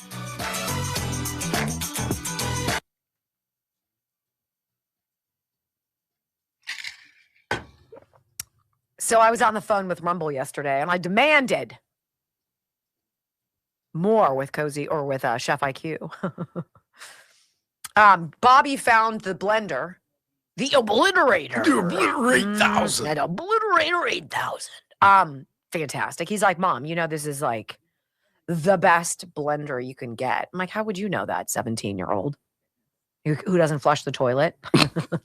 But who's at the March for Life in DC right now with their high school, their boys class. And Christopher sends me, no, was it Bobby? They sent me a note. Got a MAGA hat? JD Vance is legendary. That's what I got. And then Chris says, Mom, we were just watching your show on Bob's phone. And I wrote, why? And he wrote, emotional support. Figured you could use some. Figured you could use some. I'm like, what? Michael put out a not so nice picture of JD Vance on our group text, by the way. Toolsy's not a fan. Toolsy's not. Simkovich Concussion Institute. I don't want to get too late in the show before I talk about our friends at the Simkovich Concussion Institute, where actual magic happens. It's real science. It's all data, it's all facts, and it's feelings too, because Dr. Simkovich knows what to feel inside your soft palate. There's certain areas that are supposed to be more pliable and others that are supposed to be harder. And he can put his fingers in your mouth and feel where you are and tell if you've suffered a traumatic brain injury, which is just wild. But beyond that, they have this amazing protocol where if you don't like waiting on hold, you're going to love this program because it gets your butt on the table in their office for 3 or 4 days in a row. They block everything off just for you. And he manipulates you and does this and that. And then you relax for a while. And then you come back in the room and he manipulates. And you do this several days in a row. And if you're anything like our friend who had just terrible essential tremor, you leave demonstrably better than you came in. And when it comes to your brain, amen. Amen. 412-366-3700. Guy's the real deal. 412-366-3700. You don't have to have suffered a concussion. If you feel like things are not right, suffer chronic headaches, what have you, I'd make an appointment. I would call and talk to somebody because you're not getting some temp service from Indeed answering the phone. You're getting somebody who's worked with the Simkoviches the whole time they've been in business, which is decades, who knows what you're asking and is able to help you before you make an appointment, come in, et cetera, et cetera. It's super beneficial. SimkovichConcussionInstitute.com, 412-906-9600. No, 412-366-3600, 3700. 412-366-3700. Sorry. Now, your next question said, where? Rumble? Did you rumble? That's what you should have said to. Oh. Yeah, it doesn't look like we're going to make it. Yeah. 281. I don't know. I have faith in you guys. I love you guys. 3-5? I have faith in them. I have faith. Look. But I like to think things are. I like to. Let's talk about the art of the deal. You ask for 3-5, you really want 3. I get that. Way to just ruin everything. I'm a ruiner. Are your hands peeling and whatnot? Yes, cracking. Is it right on your here? I get them right here, right along the cuticle. You get it. I get it right here on my knuckles. So does Joe. Joe said to me he estimates that he washes his hands. I was just gonna say that's 75 times a day. I guess a lot of doctors don't do this when he walks into your room, he always washes his hands and then, shakes your hand and then he washes his hands on the way out. And then how many times he used the alcohol would dries them out? I don't know if he's a big advocate of that. Oh no. I don't think he's a big advocate, but it's just wash in, wash out, wash in, wash out. And on a Friday, he's got like 25 patients he sees in the office. So in, out, in, out, in, out, in, out. I'm like, oh my goodness. And it's just all like cracked and bleeding. It's just a tough time of year. Thank God I'm so fabulous. He needs to get that. Look at this all day. I mean, udder stuff. Like comes in a cow can. I've used it. Working hands or. Brock just didn't. He just glossed right over my compliment for myself. What? I'm so used to hearing it. Whatever. It's water off a duck's back. He's like, what? What? This is what I hear all day long. Mm-mm.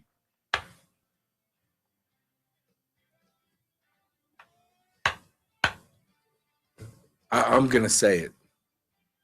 This show's flown by. I don't know why Chris took this picture. He took this picture in Washington, D.C., very phallic, and says J.D. Vance is the best. But I don't see J.D. Vance. I just see like some dude, some scaffold, and somebody taking a picture of it. Like, what's that? Maybe that's the stage. It's got to be it. Oh, that's next to it. But I mean, that's a poorly taken picture. Like, how far away do you have to be? Can you imagine being a kid? Mom, here's a picture. Here it is. There. It shows you nothing. Thanks, Chris. Good job.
So I'm going to read this to you because these earmarks that are going to get pushed across the finish line, I want you to know what they are and who voted for these, because these are the people who do not represent our values. We cannot continue to spend money on garbage when we've already assumed that at least 10% of our budget, let's just say $700 billion, is ripped off from us every single year. Enough, Congress. Epicforamerica.org is where I'm reading this. It says, concerning earmarks remain in the final appropriations minibus. The House and Senate appropriate. This is not sexy stuff. Taxes are not sexy things, guys. Raising or spending money is not, but it is when the bill comes due and it's on you. House and Senate Appropriations Committees released the conferenced legislation for the fiscal year 2026, Defense, Homeland, Labor, Health and Human Services, yada, yada, all these appropriation bills. This would be the final minibus package to complete the fiscal year 2026 appropriations process ahead of the continuing resolution that's expiring on January 30th. Overall, it totals more than $55.2 billion more than the equivalent House versions of the same four bills. Oh, what are we packing into it? Well, it includes millions of dollars in wasteful, concerning earmarks at a time when the national debt is nearly $38.5 trillion. Below are just some examples of harmful earmarks that steer taxpayer funds to left-wing activists, blah, blah, blah, and we went through some of them. And how about this story? 57 House Republicans vote with Democrats on a measure that lets the government disable your car. Now, you might not think this is a big deal, but I'm going to say this is like the government restricting how big your magazine can be on your AR-15. How many bullets you're allowed to shoot at a given time. How many can be held in the clip, right? Once you start that, well, we already did that, so we might as well take that away too. And then all of a sudden you're the UK where people have to kill each other by throwing staplers at each other, right? List of 57 House Republicans who voted with Democrats to let the government disable your car. So there's this kill switch mandate that apparently the Republicans liked, which I think is an egregious overstep. You guys, we cannot legislate behavior. You can't. You can say there are punishments for behavior, but you can't force people to do one thing or another. And that's what they're trying to do. Not one, but 57 Republicans broke ranks this week, siding with Democrats to stop a measure aimed at cutting funds for a government rule that critics describe as a kill switch. The move exposed splits inside the GOP just hours after the debate began. The amendment, authored by Thomas Massey, targeted provisions within the Consolidated Appropriations Act, some measure there, blah, blah, blah, blah, blah, blah, blah. So here's what they were going to do.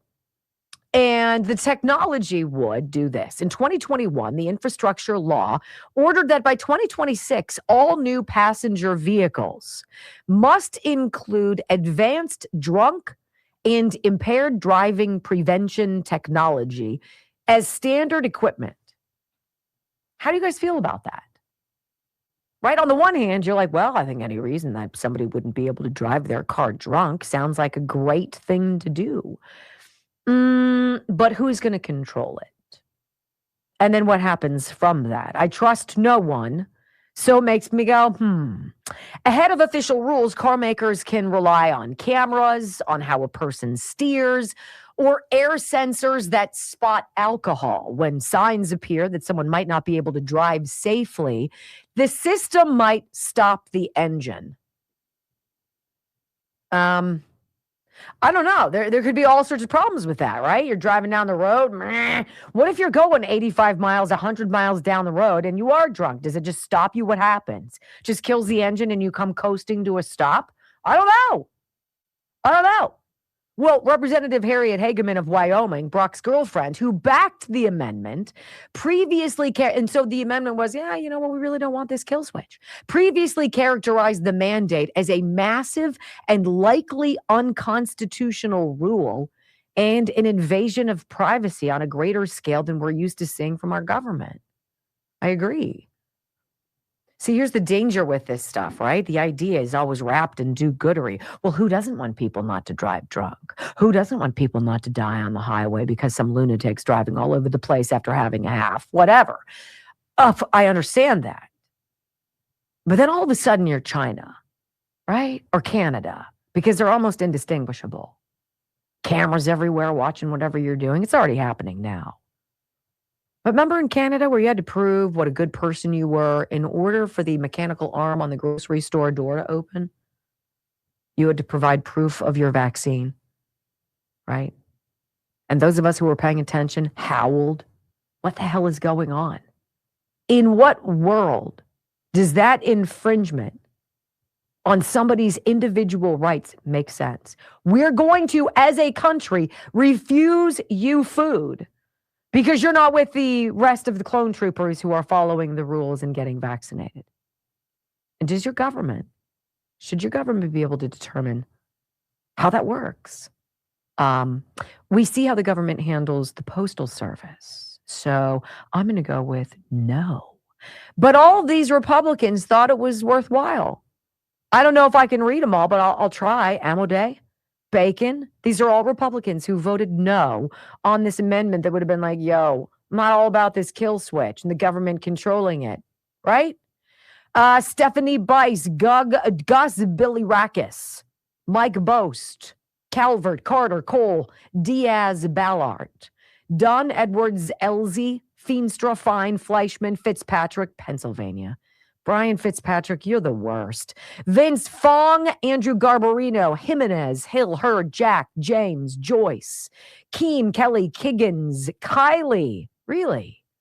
Kim, La Hood, La Loda, Lawler, Lucas, Maliatakis, Malloy, Mast, Muser, another Pennsylvanian of Suck, Miller, Meeks, Moore, Moylan, Murphy, Newhouse, Nunn, Rogers, Salazar, Simpson, Stefanik, Thompson, Turner, Valadow, Van Orden, Whitman, Womack, and Zink. Those are your Republicans. How many of those have you never heard of before? I'm with you. Voting alongside or Democrats to prevent this stoppage of this kill switch. So somebody somewhere can determine where you can go, how you can go, when you can go, and what your car does. Isn't that a little creepy? Yeah, I think so. So that is your malfeasance 101 and Republicans behaving poorly. But you know what? They don't want you to know that. So you should probably go protest ICE and riot in the streets. They'd probably like that. Ready?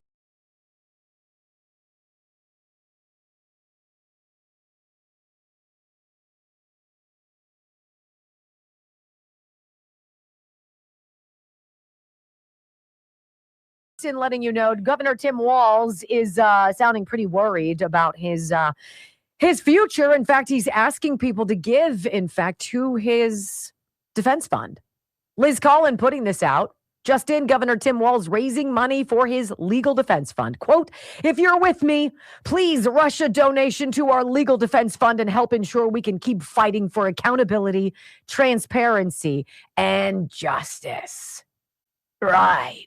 So now Steve Hartman, one of my boyfriends, travels to, I think he goes to, is this Alabama? And he goes, you remember the story of the young girl whose mom died and her family could not afford a headstone. And so she made a lemonade stand. And what happened next was so sweet. Well, Steve updates the story and it is beautiful. Isn't that great? And I say it every Friday. Those are the real stories of America. They just are. So sweet. When we come back on the Wendy Bell radio program, it is time for your bad jokes. Bad Joke Friday next.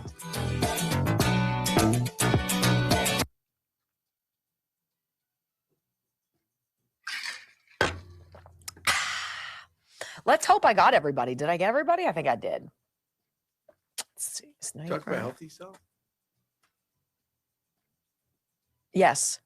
Yes, I did. That was my first one. Yes, indeedy, baby. Let's see if we're going to get to 3. Are you guys going to give it to me?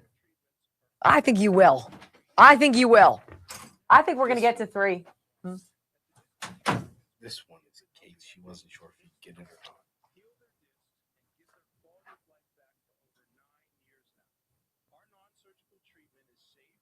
Did you get it? No. Really? Mm-mm. Vanilla Ice?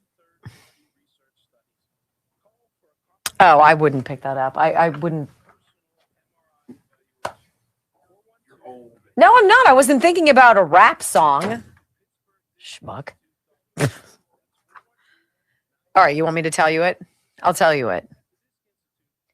This is from Kate, Brock's wife. Why aren't millennials protesting in Minnesota? Because they know when ICE says stop, you collaborate and listen, right? Vanilla Ice. Yeah, I thought it was bad too. Kate, do better. I think she watches this too, don't you, Kate? She's very supportive. I remember when we were at Stinky's and Kate and Bobby and Chris were talking and Bobby was telling bad jokes and Brock was like, we should do a segment. Bad jokes. Bad Joke Friday. And I'm like, no. And Kate's like, I love that. And she started writing down jokes. I was like, that's very sweet. I think the Vanilla Ice one, yeah. I don't know. I won't do that on the air, Kate, because I don't know if I could sell it. I'm sorry. I'm limited in my skills. I think you guys are going to hit 3 before he even comes back from potty time. And I'm going to be like, look at that, dude. Oh, schmuck. Come on. Get it done. He's walking in right now. Come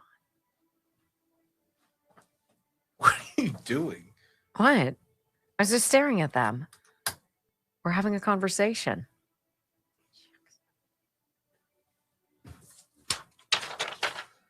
Okay, so everybody understood it was Vanilla Ice. Well, you still have to tell it. No. Oh, I'm going to get yelled at now. I just explained it to Kate. I just had a long conversation with her. Oh. I mean, I don't know if she's watching, but. Well, probably because she put a joke in. She got way more play right now than she would have gotten if I read it live, right? Way more play. Bad Joke Friday. So this is why you guys are so special. I think the highest number I saw watching today, 6,100. Huge amount. Got 800. Well, it's Friday, whatever. It's almost 900 on X. And X has been growing. And thank you to all of you who share every single day on X.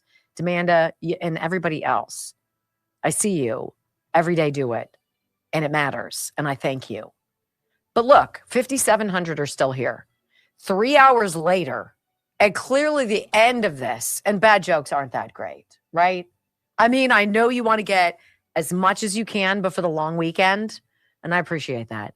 I mean, to lose long weekend 400 people, well, it's like not seeing people. It's a long weekend, right? I guess Brock doesn't think so. Okay. Anyway, every I love weekend is a long weekend. It shouldn't be. You're supposed to enjoy your weekends, right?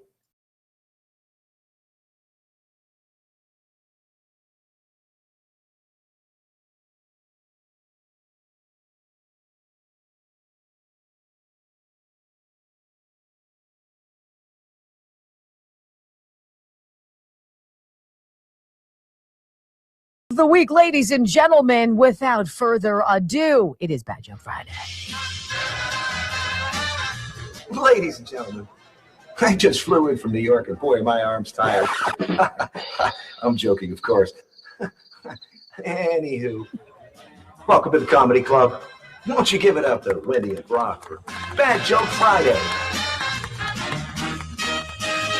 You have the same dance moves for every song. I sit down. How many moves can you have when you sit in front of a microphone? I remind you, you're a white man, so I'm going to say you probably can't dance very well. I Yes? can't dance at all. Okay. Hey, I've got lots of white men in my life. That's not a mean thing to say. All right, Dr. Rafferty, Disc Institute of Pittsburgh. You guys ready? 2 women just died, and they're standing by the pearly gates. The first woman asked the second woman, so how did you die? The second woman says, well, I froze to death. Oh, that must be so painful. I'm so sorry. Second woman says, yes, it was, but after a while, you're numb and you really don't feel much. Second woman asks the first woman, how did you die? First woman says, well, I thought my husband was cheating on me, so I rushed home early from work and I ran into the house to find evidence. Well, my husband was just sitting in the living room playing video games. I ran to the bedroom looking for evidence. I didn't find anything. So I ran to the bathroom. I still couldn't find anything. I ran outside looking for it. I ran around the house. I ran through the yard, through the garden, nothing. So what happened to you? The second woman asked. Well, I was so exhausted from all the running around, I collapsed and died. The second woman said, yeah, if you would have checked the freezer first, we would be alive.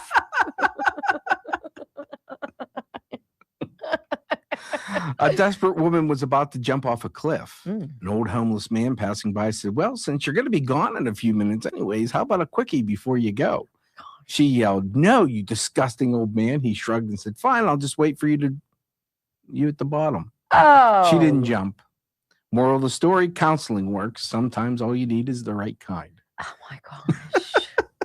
It's not. My son asked me, how did you make it without a computer when you were a kid, Mom? I told him, well, I did have a computer, honey. I took his phone. I gave him a number 2 pencil and a pencil sharpener. And he responded, what's this? Well, I told him it's your very first or my very first computer. The pointed end is your printer. The eraser is your delete button. And the pencil sharpener is your refresh button. P.S. He doesn't want to know anything else about my past. It's true. That's so true. The wife says, how do I look? The husband said, with your eyes. Oh. Then the fight started. Oh, what? My wife hit me over the head with a frying pan. I think I should have. I said, what's that for? The wife replied, I found a piece of paper with the name Peggy on it. I said, well, I placed a bet last week and Peggy was the horse's name. The wife said, oh, I'm sorry. Next day, she hits me again with a bigger frying pan. I said, what in the world was that for? She said, your horse just called.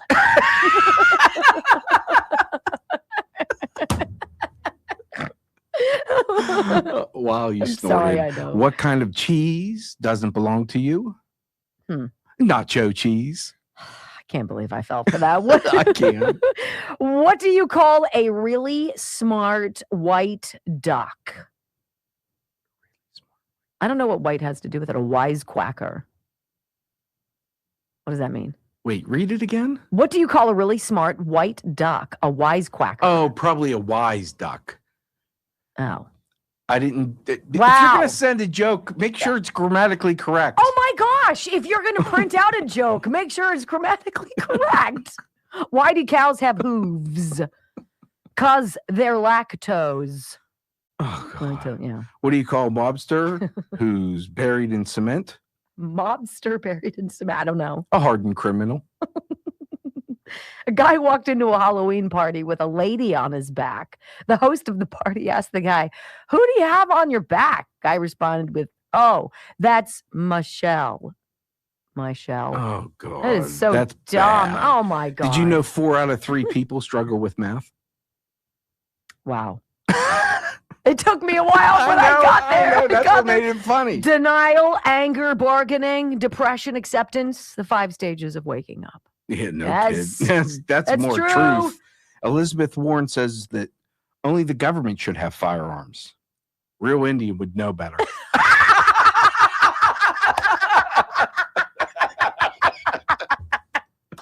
At my age, ouch. At my age, I need one of those old-fashioned candy necklaces, but with Tums and ibuprofen. I stayed up all night wondering where the sun went. Then it dawned on me. Have you heard the rumor about butter? Never mind. I shouldn't be spreading it. Oh, God. Did you hear that they arrested the devil? Wow. Yeah, they got him on possession. A priest, a minister, and a rabbit walk into a blood drive. A rabbit? Yeah. What are your blood types? The nurse asks. Rabbit replies, I think I'm a type O. I don't know what that means. Does that mean? What does that mean? I have no idea. You need to verify these things before you print them. If it's not funny to me, it's not going to be funny to them. I thought the one joke you didn't tell was funny, and you didn't. I was at Barnes & Noble earlier, and I asked the clerk if they had Donald Trump's new book on how to deport illegal immigrants. She immediately snapped, "Get the hell out of here. Don't come back." So I respond and says, "Yeah, that's the one. Do you have it in paperback too?" Oh, ouch. Ladies and gentlemen, you know what? I'll get better help. Because it's super hard to read each joke before you cut and paste them onto a piece of paper to give to me. And so we'll get somebody else to take care of that. Have a great weekend. Love y'all. Stay warm. Peace.